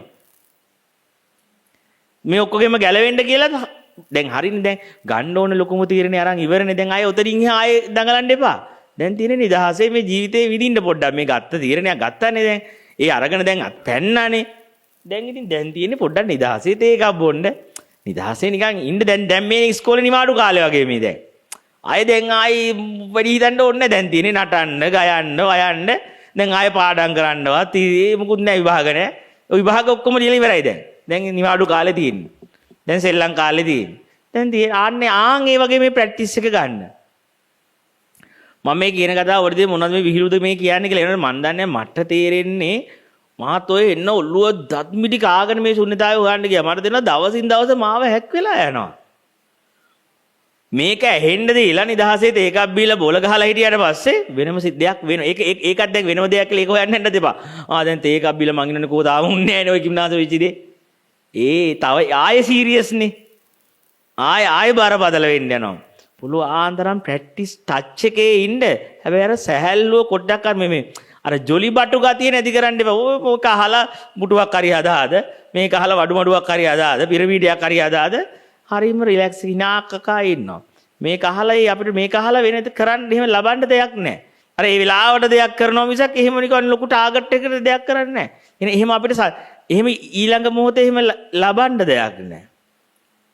පැන්නා ඉතින් එච්චරයි. يعني ගෙම්බේ පැන්නලු වතුරට පොක් ගෑවලු එච්චර තමයි ශුන්‍යතාවය. ගෙම්බ පැන්න සද්දයක් කරන පොක් ගෑව එච්චරයි. එතනින් යා ශුන්‍යතාවය විග්‍රහ කරන්න යන්න එපා. මම මොකක් දෙකක් තියෙන දිලා පැන්න. ඔකද ඔච්චරයි තමයි ශුන්‍යතාවය. ශුන්‍යතාවයේ අවබෝධ කරන්න යන්න එපා. ශුන්‍යතාවයේ ජීවත් වෙන්න. ශුන්‍යතාවයේ අවබෝධ කරන්න ගියපු ගමන තමයි මම මහාන වෙන්න ඉස්සලා ගුරුවරු හොයාගෙන අර ගියේ සත්‍ය මොකද්ද කියලා හොයාගෙන.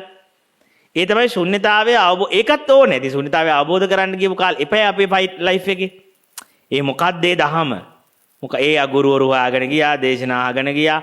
මේවා කර අපි මේක හෙව්වා.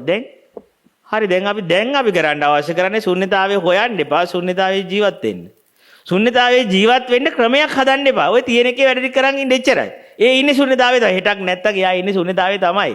එයාට එහෙම ඉලක්කයක් නැත්තම් යන්න අර්ථයක් නැත්තම් ඉතින් එයා ඉන්නේ එතන. එයා ඉන්නේ නිර්වාණය තුල. මං කියන්නේ ශූන්‍යතාවයටපත් වෙන්න උත්සාහ නොකර ශූන්‍යතාවයේ ජීවත් වෙන්න. ශූන්‍යතාවයේ ජීවත් වෙනවා කියලා කියන්නේ ශූන්‍යතාවයේ ජීවත් වෙන්න ඕනේ කියන අදහසත් අතහැරලා ඒ මොහොතේ කරන දේ කරන්න. ඒ මොහොතේ කරන දේත් බරපතල වෙන්න එපා. භාවනා කරන්න આવත් මේ දන්නේ මොන කර්මයක්ද මේක මේ දණු කදේ ගහලා වගේ ඒව ඕනේ නැහැ. නිකන් ඇවිල්ලා ජොලියට වාඩි වෙලා ඉන්න. සතුටින් වාඩි වෙලා ඉන්න. එච්චරයි. සතුටින් වෙන දේ කරන්න. නැත්තම් මේක අතහැරලා යන්න. දුක් විඳින්න නැතුව. තමන්ට මේක අනවශ්‍ය බරක් නම් අනවශ්‍ය දුකක් නම් ඇයි ඔච්චර දුක් විඳින්නේ ලයිව්. මේ ශුන්‍යතාවයක් අවබෝධ කරලා ඇයි ඔච්චර කටු කන්නේ. ශුන්‍යතාවයේ ඇහුණා නම් ශ්‍රද්ධාව ආවනම් ඒක දැනුණා නම් එතන නතර වෙලා තේ එකක් බොන්න. එතන නතර වෙලා කෝම් පිටු හදන්න. එතන නතර වෙලා සෙල්ලම් කරන්න. ශුන්‍යතා භූමියේ. කියන්නේ ජීවත් වෙන්න කියලා මම මේ කියන්නේ. මම මේ කියන එක වැරදි මන් දන්නේ කොහෙන් ඔබ ගණේද කියලා. ඒ රටේ මට තේරෙන්නේ ඒ රිලැක්ස් එක නැතුව මට මෙහෙ නිර්මාණය කරන්න යද්දි මට හිතිච්ච දෙයක්ම තමයි ගොඩාක් මට තේරෙනවා මේ ගවේෂණය කරන් යන කාලේ මම මේක හොයාගෙන යන කාලේ මං කියන්නේ හොයලා ඉවරයි කියන එක නෙමෙයි. යන කාලේ මට තේරෙනවා කෙනෙක්ම මේ හරි බර වෙලා මේක හොයනවා වැඩි. හරි නිකන් තද්ද කරගෙන මට තේරුණා බැයිද අපිට ලෝකේ තැනක් හදන්න නිකන් ආවට පස්සේ ඒක වඩනවද නෝනවද කියලා දැනෙන්නේ නැතුව වඩන්න තැන. වඩනවද දන්නෙත් නැහැ නෝනවද දන්නෙත් නැහැ. ඇහෙනවා ඒ වුණාට හරි නිදහසේ ඇවිදලා ඉන්නවා. ගාඩන් එක ඇදෙනවා, ගාඩන් හදනවා, අරව කරනවා, මේව කරනවා. එයාවත් දන්නේ නැහැ එයාගේ මොකක්වත් කරනවද කියලා. ඒ කියන්නේ තමා වඩනවා කියන එකත් ශුන්‍යතා මාර්ගයක්, වඩනවා කියන එකත් අමතක වෙන්න දෙන්න ඕන. හැබැයි වඩනවා, හැබැයි වඩන්නේ නැහැ. නොවඩා වැඩිමක් වෙන්න ඕන ඇතුලේ. ඒ තරම් එයා රිලැක්ස් වෙන්න ඕනේ අභ්‍යන්තරේ.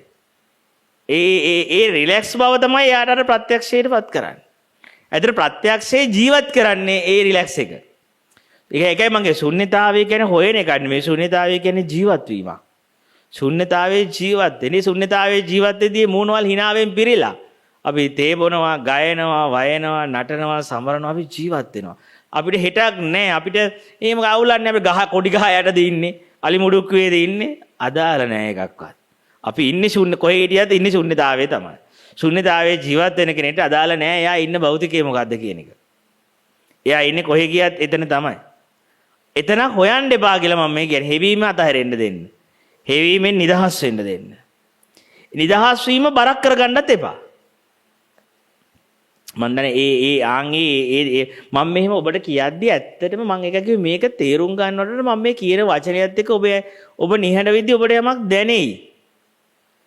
දැන් මම මේ කියන එක ඇනලයිස් කරන්නේ නැතුව මේක අර සැහැල්ලු හිතටම හෙන්න දෙන්න. අර මන්දස්මිතියින් දින අර hina වෙවි අහනවා කියන්නේ අපි. නිදහසේ මේ වචන මේවත් සීරියස් වෙලා ගන්නත් එපා දැන්.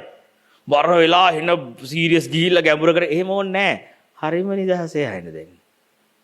හරිම නිදහසක නිදහස් වචන ටික මටත් දැන් ලොකු කලබලයක් නැහැ. දුවන්න තැනකුත් නැහැ.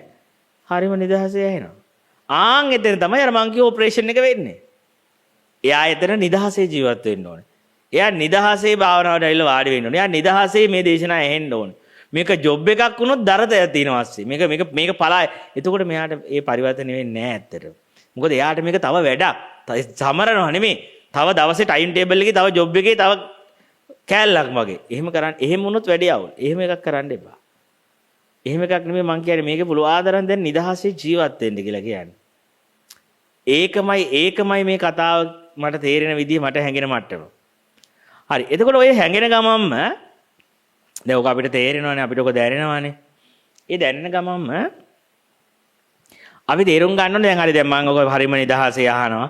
නිදහසේ යනකන ඊට පස්සේ දැන් සමහර දැන් මම මේ බොහොම නිදහසේ සිහිය. හැබැයි මේකයි. සිහිය අමතක කරන්න එපා. සිහියත් හැබැයි සතුටින් කරන්න. මොකද අපි කොච්චර කළත් සිහිය නැතුණාට පස්සේ ඒ කතාව ආධ්‍යාත්මික නැහැ.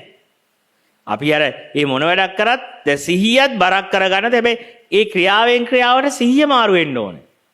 අර අභ්‍යන්තර අවදිය යන්න ඕනේ. අවදියත් ඒකත් බලාපොරොත්තුවක් කරගන්න එපා. ඒක ටාගට් එකක් කරගන්න එපා. හැබැයි බොහොම සරලව හැබැයි මං අර කොණ්ඩ පීරුවත් හිස කැපුවත් සිවුර පෙරෙව්වත් මොනවා කළත් මං ඒවා පුරුද්දට කරන්නේ නැහැ. අර අවදිය තුල ඉඳගෙන තමයි සිවුර පෙරෙවෙන්න දෙන්නේ. ඒකේ බුදුහාරගේ අත දිගාරේදී අත හකුලාදී සිවුර පොරවද්දී ඔය ඔක්කොම සම්පජාන්නයත් එක්ක සති සම්පජාන්නේ බලන්න සතිපට්ඨානෙ තියෙන්නේ. ඒක නැති වුණොත් ප්‍රැක්ටිස් නැහැ. හැබැයි මං කියන්නේ සිහිය සති සම්පජාන්නේවත් අර බර විදියට බරක් වෙන්න එපා. ඒක නැතුව ඉන්න යන්නත් එපා. එතකොට ට්‍රැක් පණ ගන්න.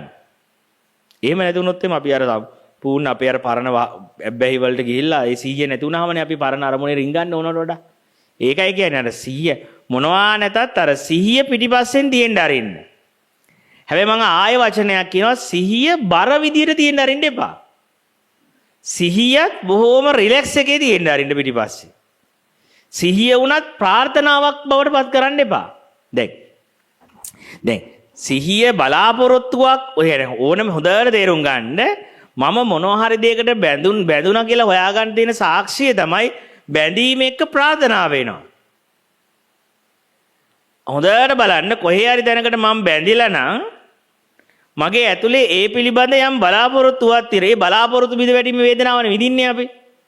දැන් බැඳිච්ච නැති තැනක බලාපොරොත්තු නැහැ. ප්‍රාර්ථනා නැහැ.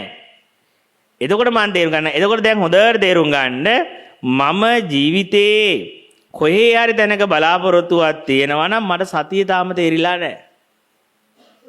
තාම ප්‍රැක්ටිස් එක මගේ මදි. ඒ නිසා මම තාම මගේ බොයිෆ්‍රෙන්ඩ්ගෙන් බලාපොරොත්තු වෙනවා. වයිෆ්ගෙන් බලාපොරොත්තු වෙනවා. මංගේ හිතවත් අයගෙන් බලාපොරොත්තු තියෙනවා. හැබැයි මං කියන්නේ මේක පොඩ දැන් ධෛර්යම් ගන්නවා.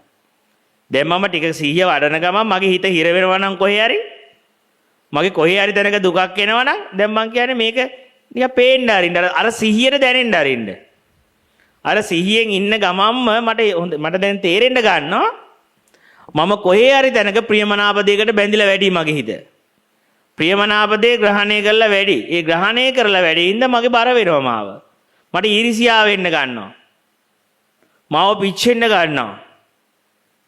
දැන් එතකොට මං එතකොට මේ පිච්චිනේ එතකොට අපේ හිත කියන්නේ මට හාමුදුරුවෝ මේ මිනිහා කරන ඒවාටනේ පිච්චෙන්නේ.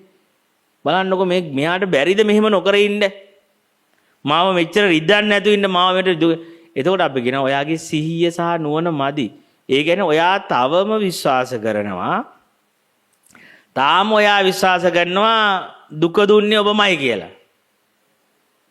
දුක දුන්නේ ඔබමයි කියලා මම තාම මගේ සතිය තිබ්බට මෝඩකම වැඩි. මං දුකෙන් ඉන්න බව දන්නවා. හැබැයි මං තාම මාව තාම බාහිරාවර්ති වෙනවා. තාම මගේ නුවණ මදි හින්දා මට හිතෙනවා ඒ කරපු දෙයක් හින්දා තමයි මට මෙහෙම එකක් උනේ. මේ දවස් ටිකේ මාව ගිනි ගන්නේ. මේ දවස් ටිකේ මාව පිච්චෙන්නේ මට දුක හිතෙන්නේ. මොකක් හරි එයා කරපු දෙයක සිද්ධිය සම්බන්ධයක් තියෙනවා. ඒතකොට අපි තේරුම් ගන්නවා දැන් හිතට කියන්නේ එහෙම එකක් මෙතන නැහැ. ඇත්තටම ප්‍රශ්නේ තියෙන්නේ එහෙම එකක් ඉඳන් නෙවෙයි. මම ඒ වස්තුව කොයිලාවකාරී සංකල්පමය වශයෙන් සම්මත කරපු දවසනේ ඔක තියෙන්නේ ඔය ප්‍රශ්නේ. දැන් මම කොහේ හරි තැනක සම්මත කරලා තියෙනවා. ඒ සම්මත කරපු නිසාම එයා මගේ බවට එයා මට අයිති කෙනෙක් බවට මගේ ඇතුලේ සංකල්පයේ බර වැඩි. ඒක සිතිවිල්ලක් විතරයි. අන්න ඔය වගේ පොඩ මේකත් දකින්න. අර සිහියේ ඉන්න ගමන්ම ටික ටික අභ්‍යන්තරයේ මේ සංකල්ප ලෝකයේ මායාව ටික ටික ඇතුළටත් පොඩ්ඩක් දාලා තියන්න ඕනේ. එතකොට මේක වැඩ කර පැහෙන්න ගන්නවා. ඒ අර ඇතුළට කොයිලාවකත් එතකොට හිත ටක් ගාලා බාහිරට චෝදනා කරන්නේ නැහැ. බාහිර චෝදනාව එද්දිම ටක් ගාලා ඇතුළට ටක් ගාලා ලයිට් එක ගහනවා. උඹ මොකටද බලාපොරොත්තු වෙන්නේ? එහෙම දෙයක් මේ මිනිහා කරන්න ඕනේ කියලා. මොකටද බලාපොරොත්තු වෙන්නේ? නුඹමනේ මේ හදාගත්තේ පිස්සුවක්. නුඹට අයිතියි කියලා එයා කිව්වේ නෑනේ. එහෙම එක මමනේ හදාගත්තේ එහෙම ලෝකයක්. ඒ අන්නේම පොඩ මම ප්‍රියමනාප දේ නෙමේ ප්‍රශ්නේ. මම ප්‍රියමනාපයි. ඒ නිසා මට මෙයා මෙහෙමයි කියලා දැන් සමාල්ලාවට මේ අර මනුස්සයා මට කැමතියි කියලාත් නෑ. මටම මලපයින්නවා එයා කායේ කරි කතා කරද්දි. ඒ මනුස්සයා මට කියපු දෙයක්වත් නෑ. අර මම එක දවසක් දෙකක් hina වෙලා මනුස්සකමට කතා කරා විතරයි. මම එක්ක මනුස්සකමට hina වෙලා දවස් දෙක තුනක් කතා කළා. මම හින කතාවක් හදාගෙන ඔළුවේ. මට දැන් මලපයින්නවා. රොස්සගෙන යනවා මම කියලා මොකද්ද එකක් මට වෙලා මං කියන්නේ එතකොට හිත තේරුම් හිතට කියනවා ඔන්න බලපන්න ඔබේ පිස්සුව ඔය කොහේවත් නැති දෙයක් සම්මත කරගන්න දැන් මේ සම්මතය අතහැරලා ඒ සම්මතය අතහැරියට පස්සේ නැත්තම් මං කියන්නේ හොඳම දේ තමයි සම්මත කරනවා නම් මේ ඔක්කොම මගේ කියලා සම්මත කරගන්න එක්ක ප්‍රශ්නයක් නැහැ නේද එතකොට ඒ ඔක්කොම මගේ මම යාළුවා වෙන්නේ ආයෙත් මගේ කාගේ මම එක්කමනේ තව කවුරු එක යාළුණා මෙයාත් මේත් මගේ ඒකනේ දැන් අපි අර හිතාගෙන ඉන්නේ අර අල්ලපු ඉඩමත් අපේ කියලා බැකෝ දාලා සුද්ධ කරන්නේ. ඒ ඉඩමත් අපේ තමයි. ඒකත් දාලා. කවුරු හරි කිව්වොත් එහෙම මේ පිස්සුද ඔබ වහන්සේ මේ මපේට කියලා හරි ඉතින්. ඔයාගේ කියන්නේ මගේනේ. හරි ගන්න ඔයා. ඒත් මංගේ තමයි ඉතින්. ඉතින් ඔයාත් මමමනේ. මම කෙනෙක් තේරුවේ නැතුවම මුළු විශ්වයම මගේමයි. ඒතර කවුරු පාවිච්චි කළා මම තමයි එයාට පාවිච්චි කරන්නේ අල්ලපු ඉඩමේ. ඒත් මම කවුරු හරි අයිතිකාරයා වොත් ඒත් මම තමයි. කිසි නිදහස්නේ. අවුලක් නෑ කිසිම.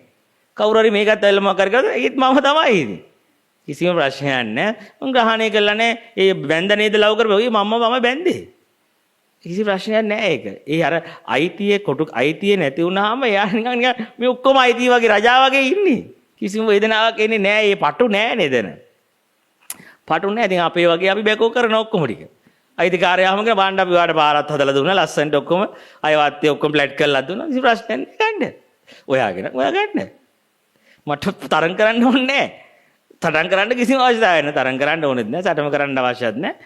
එතකොට වේදනාවක් නැහැ කිසිම වේදනාවක් නැහැ. මුළු විශ්වයම අපේ කියාගෙන මුළු රාජ්‍යෙම අපේ කියාගෙන ඉන්නවා. එතකොට රජ වෙලා තින්නේ අපි තමයි ඉතින්. මුළු රටම මම තමයි ආයේ. එච්චරයි. එක තැනකටවත් අයිතියක් කියපු නැති මිනිස්සයාට ඔක්කොම අයිතිය කියාගෙන ඉන්නේ. එක තැනක් අයිති කියපු ගමන් මේ වෙතන කොටු වෙච්ච ගමන් අනිත් ඔක්කොම නැහැනේ. ආයේ ඔක්කොම මගේ කියාගෙන හිටියට පස්සේ ඔක්කොම මගේ රාජ්‍ය තමයි කිව්වම ඔක්කොම මම තමයි කිව්වහම කිසි ප්‍රශ්නයක් නැහැ.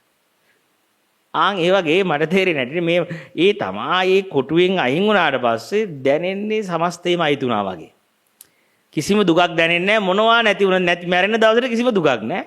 කොහොමත් අයිතිය අතහැරලා තිබ්බේ ඔක්කොම අයිති කියලාගෙන හිටියේ. ඒ කියන්නේ භගවා කියන්නේ බුදුන් උන්වහන්සේ භාග්‍යවන්තයි. උන්වහන්සේ අයිතිය අතහැරිය නිසා උන්වහන්සේට සියල්ල අයිති. ඉතින් මේ එක තැනකවත් අයිති නැහැ. එක තැනක්වත් ග්‍රහණය කරපු නැත්තම් මම මෙතන ඉන්න එක්කෙනෙක්වත් එක වැලි කැටයක්වත් මේ ඔක්කොටම කිසිම බයක් නැතුව හිමිකම් කියන්න පුළුවන් නේ මට. මන් දන්නේ මං කියන කයල ඔබට තේරෙයිද කියලා. එකක්වත් අයිති නැති මනුස්සයර තමයි ඔක්කොම විශ්වයේ අයිති. විශ්වයේ අයිති කෙනාට තමයි කිසිවක් අයිති නැත්තේ. ඒ නිසා එයාට වේදනාවකුත් නැත්තේ එයා තමයි. එයාට තමයි කිසිම දුකක්වත් නැත්තේ. එතකොට එයාට කවදාකවත් අනේ මට පන්සල් නැති වුණා අනේ මට මේක නැති වුණා කියලා එකක් හිතෙන්නේවත් නැහැ. එයා කොහෙට ගියත් එයා ඉන්නේ එයාගේ ගෙදර. එයා කොහෙට ගියත් එයාගේ ආරාමේ එයා ඉන්නේ. කවුරු ඔක්කොම අපි පේමන්ට් එක දැම්මොත් අම්මෝ අපේ ගෙදර අපි ඉන්නේ. අපිට අයිති නැති හින්දා පේමන්ට් එකත් අපේ ගෙදර තමයි. හිර මැදිරියත් අපේ මැදිරිය තමයි. එයාට කිසි දුකක් නැහැ. දාලා යන්න තැනක් නැහැ. එයා දාලා ගියත් යන්නේ එයාගේ ගෙදරට තමයි. එයා කොහේ හිටියත් ඉන්නේ එතන. එයා කොහේ හිටියත් ඉන්නේ සොන්නතාවේ. කොහේ හිටියත් ඉන්නේ එයාගේ රාජ්‍යයේ. එයාව කාටවත් කොහෙවත් නිරපන්න බෑ. ඒසයට වේදනාවකුත් නැහැ. ආන් ඒ මං කියන්නේ ප්‍රියමනාපදේ ලෝකයේ අතහැරිච්ච කෙනෙක් කියලා කියන්නේ අන්න ඒ වගේ දෙයක්. ඒ වගේ හරියම නිදහසක ජීවත් වෙනවා. අර දැන් මම අර කියපු ටික දැන් පොඩ්ඩක් ආයෙ සිහි කරගෙන ඉන්න. අර පොඩ්ඩක් අපි මේක දාගෙන තිනවා මේක මගේ පිස්සුවක් මෙරෙන්න.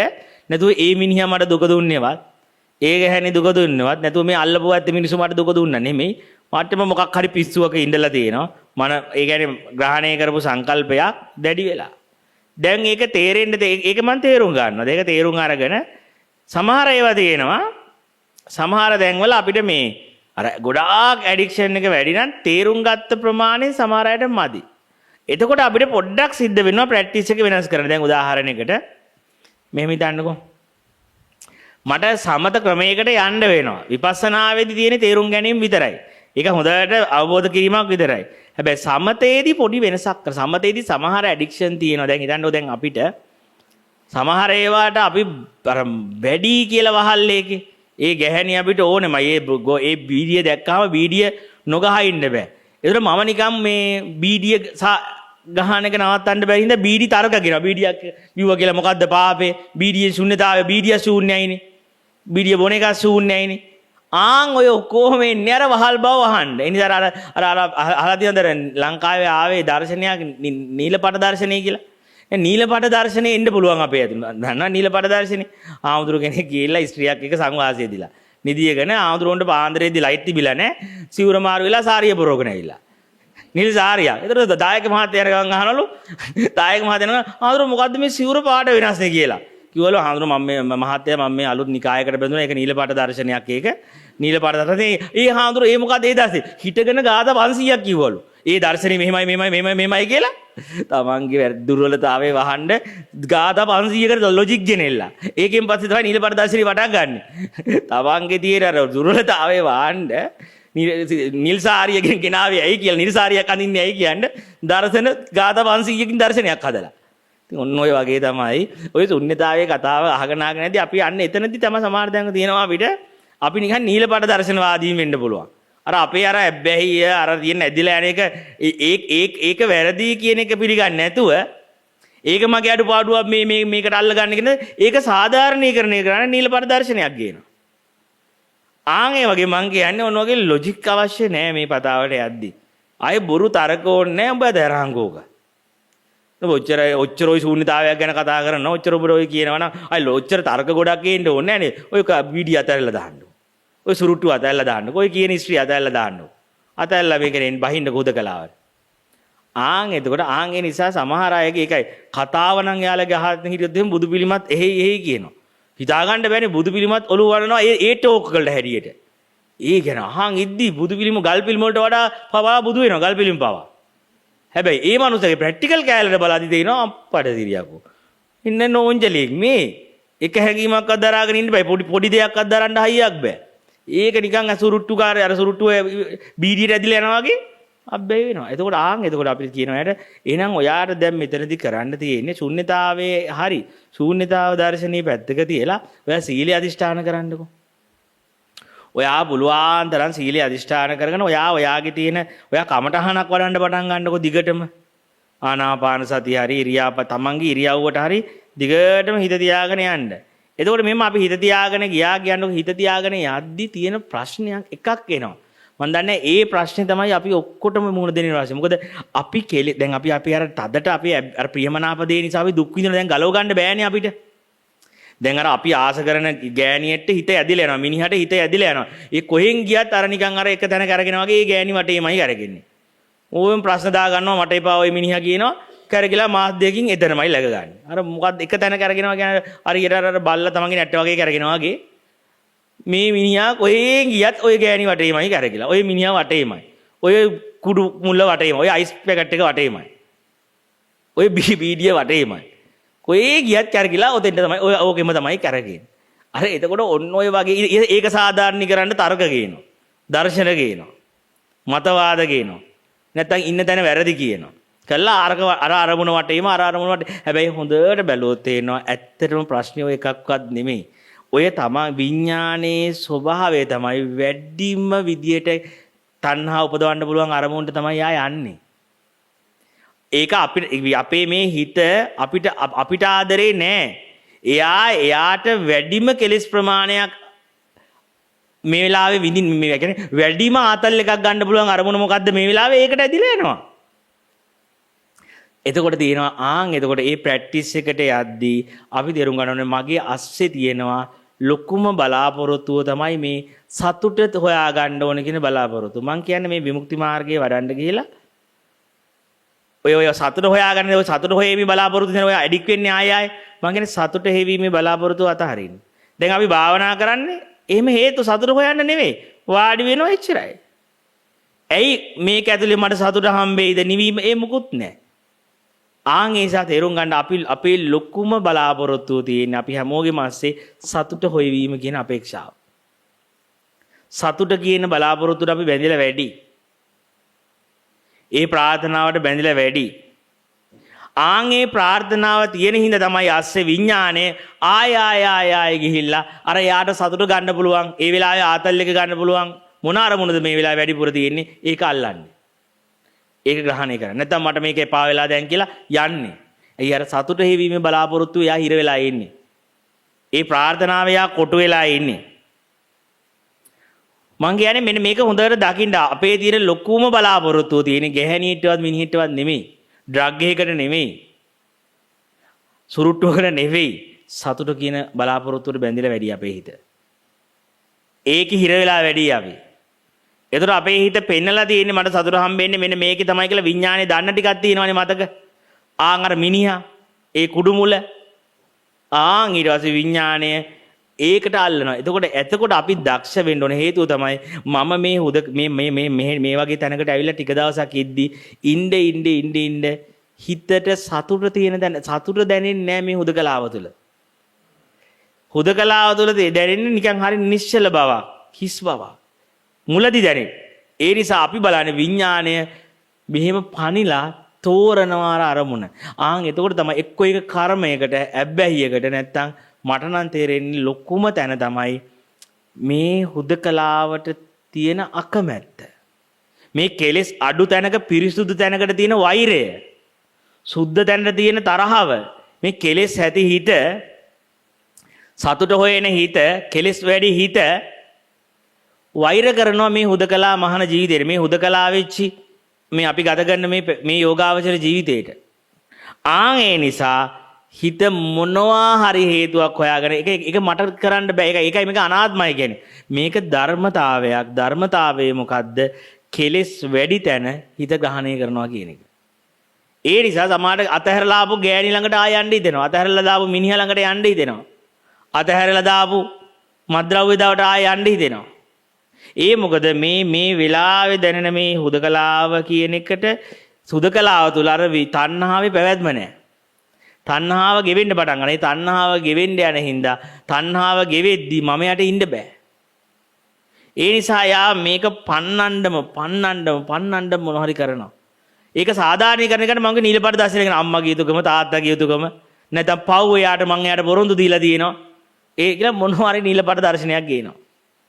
මොනවා හරි නිල පාට දර්ශනයක් ගෙනෙල්ලා හිටගෙන කියන්නේ හිටගෙන ඔප්පු කරනවා මම යන්නේ මේ කෙලෙස් වලට අහු වෙලා නෙමෙයි මෙන්න මේකයි හේතුව කියලා දක්කලා කොහොම හරි තමන් හිතත් රවට්ටගෙන තමාවත් සාධාරණීකරණය කරගෙන පනිනවා ඉතින්. අන්න ඒ වෙලාවේ තමයි මේ වැඩේට හයිය තියෙන්න ඕනේ. නෑ මොකක් වුණත් කමන්නේ මේ හුදකලාවේ මං ඉන්නවා. මේ හුදකලාවටම කෙලෙස් අඩු අරමුණට මම සපෝට් එක දෙනවා. හැබැයි අඩු කෙලෙස් අඩු අරමුණට එතකොට අර භාවනාවට යා වැඩි කරනවා. ඒ සමතේ තමයි සමතේට වැඩි කරනවා. සමතේ වැඩි කරගෙනදී සමතේ තුලින් එන සතුටක් තියෙනවා. භාවනා කරගෙන අභ්‍යන්තර හිස් බවට යන්න අභ්‍යන්තර හිස් භාවයෙන් එන සන්තෝෂය තියෙනවා.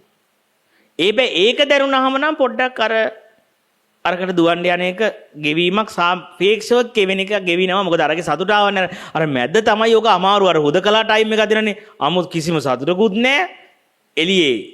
එළිය අරමුණක් නැහැ. අර මිනිහත් නැහැ. ලව් කරපු මිනිහත් නැහැ. ගෑණිත් නැහැ. අරමුණක් නැහැ. භාවනා කළා කියලා ඒකේ දැනෙන්නෙත් මහා පාළුවා. අර එතන තමයි ශ්‍රද්ධාව ඕනේ. අර භක්තිය තියාගෙන ගුරුවරයා කෙරේ ඒ වචනේ කෙරේ ශ්‍රද්ධාව තියාගෙන මේකේ රැඳෙන්න ඕනේ. සමත වශයෙන් හරි අර හුදකලා ආරමුණටම සපෝට් එක දෙන්න ඕනේ. අර කෙලස් අඩු අර පාළුයි වගේ දැනෙන ඒ පරියංගේ පාළුයි සක්මන ගියාම කම්මැලි. ඒකෙම තියෙනවා. අරකට ඉඩ දෙන්නේ නැතුව. එහෙම කරගෙන යද්දී එනවා අභ්‍යන්තරයෙන් සන්තෝෂ කියන එක. හරි ඒක සමතේ විදිය. ඊට පස්සේ විපස්සනාවේදී නේ ඇංගල් එක තමයි විපස්සනාවේදී අපි එහෙම බලාපොරොත්තු වෙන්නෙත් නෑ භාවනා අරමුණක් කියලා එකක්. දැන් විදර්ශනා වඩන්න ගියාට පස්සේ විදර්ශනාවේදී එහෙම මං ආනාපාන සතිය ඉන්න ඕනේ. එහෙම මොකද ඒ බලාපොරොත්තු තියාගෙන අද ආනාපාන සතිය ඉන්න බැරිුණු දුකයිනේ. දැන් මම ප්‍රාර්ථනා කරන් ගියොත් මං යනවා භාවනාවට මගේ හිත කයෙම තියෙන්න ඕන කියලා ගියොත් අන්තිමට කයේ තියාගන්න බැරුව විසිරුණොත් දුකයිනේ. ඒ නිසා විදර්ශනාවේ තියෙන ස්වභාවය තමයි විදර්ශනාවට එහෙම බලාපොරොත්තුවක් නැහැ. අරමුණක් එහෙම හිතේ අරමුණක තියන්න ඕන කියලා ටාගට් එකක්. ඒක ටාගට් එකක්නේ. ඒක ප්‍රාර්ථනාවක්නේ. එතකොට ඒක සමතයක්. දැන් විපස්සනාවේ තියෙන එහෙම මුකුත් දෙයක් නැහැ. වාඩි වෙනවා රාගය ආවනම් හොඳටම රාගය ඇවිල්ලා දැනුවත් බව තියෙනවා එච්චරයි. ඒකේ ප්‍රශ්නෙකුත් නැහැ. හිතේ හොඳටම හිත ඇවිසිලා නම් ඉතින් ඇවිසිලා. ඒ දන්නවා එච්චරයි. හිත නිවිලා නම් නිවිලා. ඒ වගේ විදර්ශනාවට යන්න තියෙන්නේ සතිය විතරයි තියෙන්නේ අපිට. අපිට සිහිය තියෙනවා. සිහිය තියෙනවා ඇරෙන්න බලාපොරොත්තුවක් නැහැ. මෙහෙම වෙන්න ඕනේ මගේ හිත. මෙහෙම වෙන්න ඕනේ මගේ හිත. එහෙම මොකක්වත් නැහැ. ඒ මොකක්වත් නැති වුණාම සතුටකුත් නැහැ. දුකකුත් නැහැ. උපේක්ෂා සහගත සැනසෙල්ලක් විතරයි ඇතුළේ ඉතුරු වෙන්නේ අන්තිමට. දැන් අපි මේ සිහිය ප්‍රැක්ටිස් කරන් යද්දී ඉතින් සතුටු වෙන්න ඉතින් මොකුත් බලාපොරොත්තු ගියේ නෑනේ. දුකක් ඇති වෙන්නත් බලාපොරොත්තුවක් නෑනේ. ඉතින් බලාපොරොත්තුවක් නැති මනසකට සතුට දුක නෑ. දැන් හිතන්නකෝ දැන් අපි මේ මොනවත් කරන්නේ නිවන් දකින්න. දැන් අපි කියන්නේ නිවනත් අතහරින්න කියලා. ඒකත් බලාපොරොත්තු අතහැරියා. දැන් එතකොට අපිට දුකක් වෙන්නේ නෑ, සතුට වෙන්න දෙයක්වත් නෑ. ඒ කියන්නේ බුදුහාරෙන් අහන්නේ ඔබ වහන්සේ සන්තෝෂින් ඉන්නේ මොනව ලැබුණාටද? උන්වහන්සේ බුදු වෙන්න ඕන කියන ප්‍රාර්ථනාවත් අවසානයේ අතහැරෙනවා. ඒතර උන්වහන්සේ බුදු වුණා කියලා මොනවට සතුටු වෙන්නද? එහෙනම් ඔබ වහන්සේ දුකෙන් දින්නේ. ඉතින් මොනව නොලැබුණාටද? බලන්න මේ බුද්ධ වචනේ මම මොනවට සන්තෝෂෙන්ද? මට එහෙම එකක් නැහැ. බලාපොරොත්තු තියෙන මනසකට තමයි දුක හා සන්තෝෂයෙන් ගිනිගන්නේ හිත. ඒ දෙකම අත්හැරිච්ච මනසකට ඒ බලාපොරොත්තු අත්හැරිච්ච මනසකට දුකක් නැහැ, සන්තෝෂයක් නැහැ. ඒ වගේම හැබැයි තියෙන්නේ උපේක්ෂා සහගත නිවීමක් සැනසෙල්ලක් විතරයි. එයාට සැනසීමක් තියෙනවා හැබැයි සතුටක් නැහැ. සතුටක් නැහැ කියන්නේ දුකකුත් නැහැ. මොකද එයාට සතුට හැබීමේ බලාපොරොත්තුවකුත් නැහැ.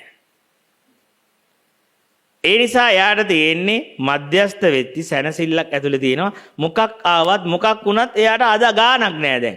අර බුදුහාමුදුරුවෝ වගේ සතුටින් දින්නේ මොනවා ලැබුණාද? එහෙනම් මට ලබන්න දෙයක් තිබ්බේ නෑ බලාපොරොත්තුවක්. ඉතින් දැන් මට කිසිම බලාපොරොත්තුවක් නැත්තම් මෙතන මාලිගාවක් හැදුවත් මට 아무තු සතුටක් නෑ.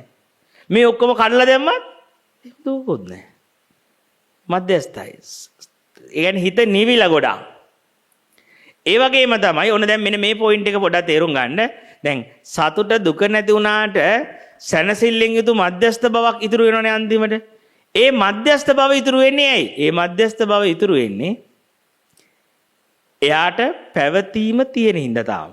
දැන් එයා මෙන්න මෙහෙම තේරුම් ගත්තොත් දැන් මට දැන් මම අර දැන් ගොඩාක් අය කරන්නේ අර අපෝ මේ මිනිහා හින්දා මම මාර කට්ටක් අවුරුදු ගානක්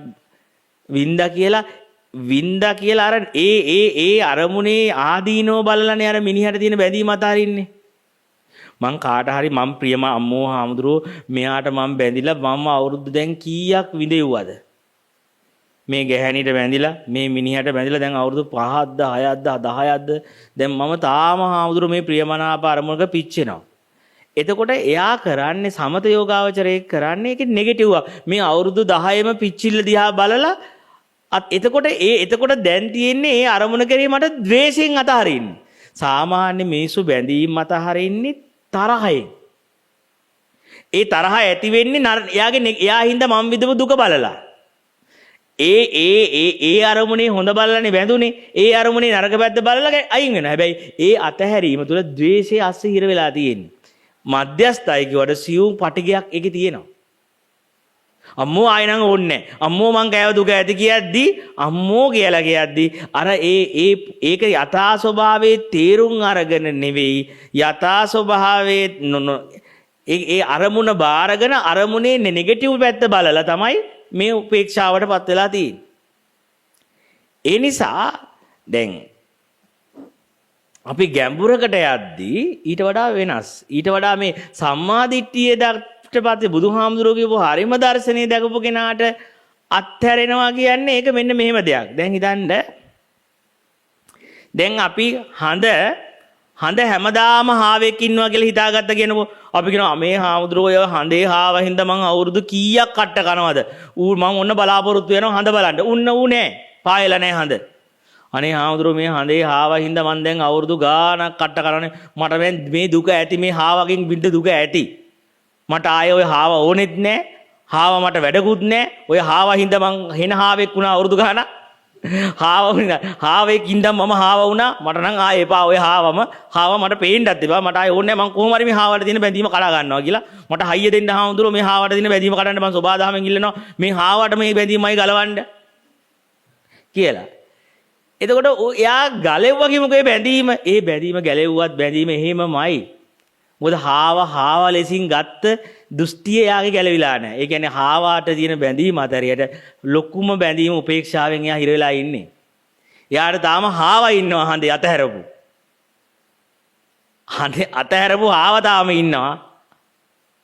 එතකොට සම්මාදිට්ඨිය කියන්නේ එහෙම එකක් නෙවෙයි. බුදුහාමුදුරුවෝ අත්හැරීම කතා කරන්නේ ඔහොම කතා එකක් නෙවෙයි. නුඹ දැනගන්න ඔබ මෙච්චර කල් හාව කියලා කවදාකවත් නොපවිත්තිච්ච හාව කියලා ගත්ත එතන. ඒ කියන්නේ නුඹට මේ මෙතන ප්‍රශ්නේ තියෙන්නේ හාවගේ නෙමෙයි. මේ හාව කියලා ඔබට පෙනීමක් තියෙනවනේ මේ හාවගේ පාට. ඒ පෙනීමම දෝෂයක්. මෙතන ඔබට පේනවනම් හාවව හඳේ. ඒ පේන මට්ටමේමයි අවුල තියෙන්නේ.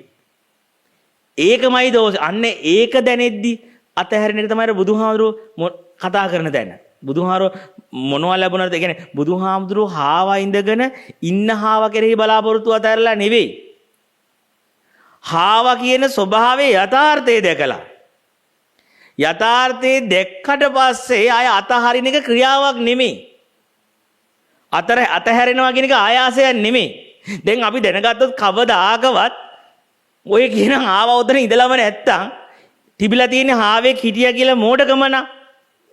ඉතින් ඔන්න ඕක අවබෝධ වෙච්ච දවසට දැන් එයා හාවට තියෙන බැඳීම අතහරන්නේ මාර කට්ටක් කාලා අඬලා මං අදිෂ්ඨාන කරනවා මං ආයෙ ඕනේ නැහැ. එහෙම එකක්ද? නෑ. යථාභූත ඥානය නිසාම එහෙම එකක් තිබිනම නෑ. ඉතින් අතහරින්න දෙයක්. අතහැරෙන්න දෙයක්වත්. තිබ්බනම් තිබ්බේ අවිද්‍යාව මෝඩකම විතරයි. ඒක තමයි බුදුන් වහන්සේලා කතා කරන තැන. ඉතින්ට එන්න අපිට අර කෑල්ල ගෙවම් කරන් එන්න ඕන නැති. අර ඔය මට්ටමට අපිට සමාධිත්‍යයට ඇවිල්ලා ඒකයි මං කියේ අර අබිනික්මනය කියන්නේ බුදුහාරු යසෝදරාව අතහැරියේ ගිහි ජීවිතය අතහැරියේ ඒකේ නෙගටිව් පැත්ත බලන එකේ නිවන ඒකනේ උන්වහන්සේ ගිහි ජීවිතය අබිනික්මනය කළාට නිවන් දැක්කේ නෑනේ බුදු උනේ දර්ශනයේදී. අර බුදු වෙන්න ආපු ගමනදී ආවේ ද්වේෂයකින්. අර මේ නෙගටිව් පැත්ත දැකලා මේ ජාති ජරා මේ එතන තියෙන ජරා මරණ කියලා බලන්නෙම නෙගටිව් පැත්ත දැකලා ඒ අබිනික්‍රමණය. ඒක වැරදි නෑ එතෙන්ට. හැබැයි බුද්ධත්වයට පත් වෙන්න බෑ එතන ඉඳගෙන. දෙයක නෙගටිව් පැත්ත බල බල හිටියා කියලා බුදු වෙන්නේ නැහැ. එහෙනම් ඉතින් උන්වහන්සේ ගිහි ජීවිතය අධර්මදරම බුදු වෙන්නේ බෑ. වෙනම බුදු වෙන්න ක්‍රමයක් ඕනේ නැහැ නේ. අතහැරියානේ ඔක්කොම. එහෙම වෙන්නේ නැහැ. අපි කෙනෙක් අතහරින්න යද්දී අපි සියුම් අන්තික අපි ඉන්නේ ද්වේෂක ඉන්නේ.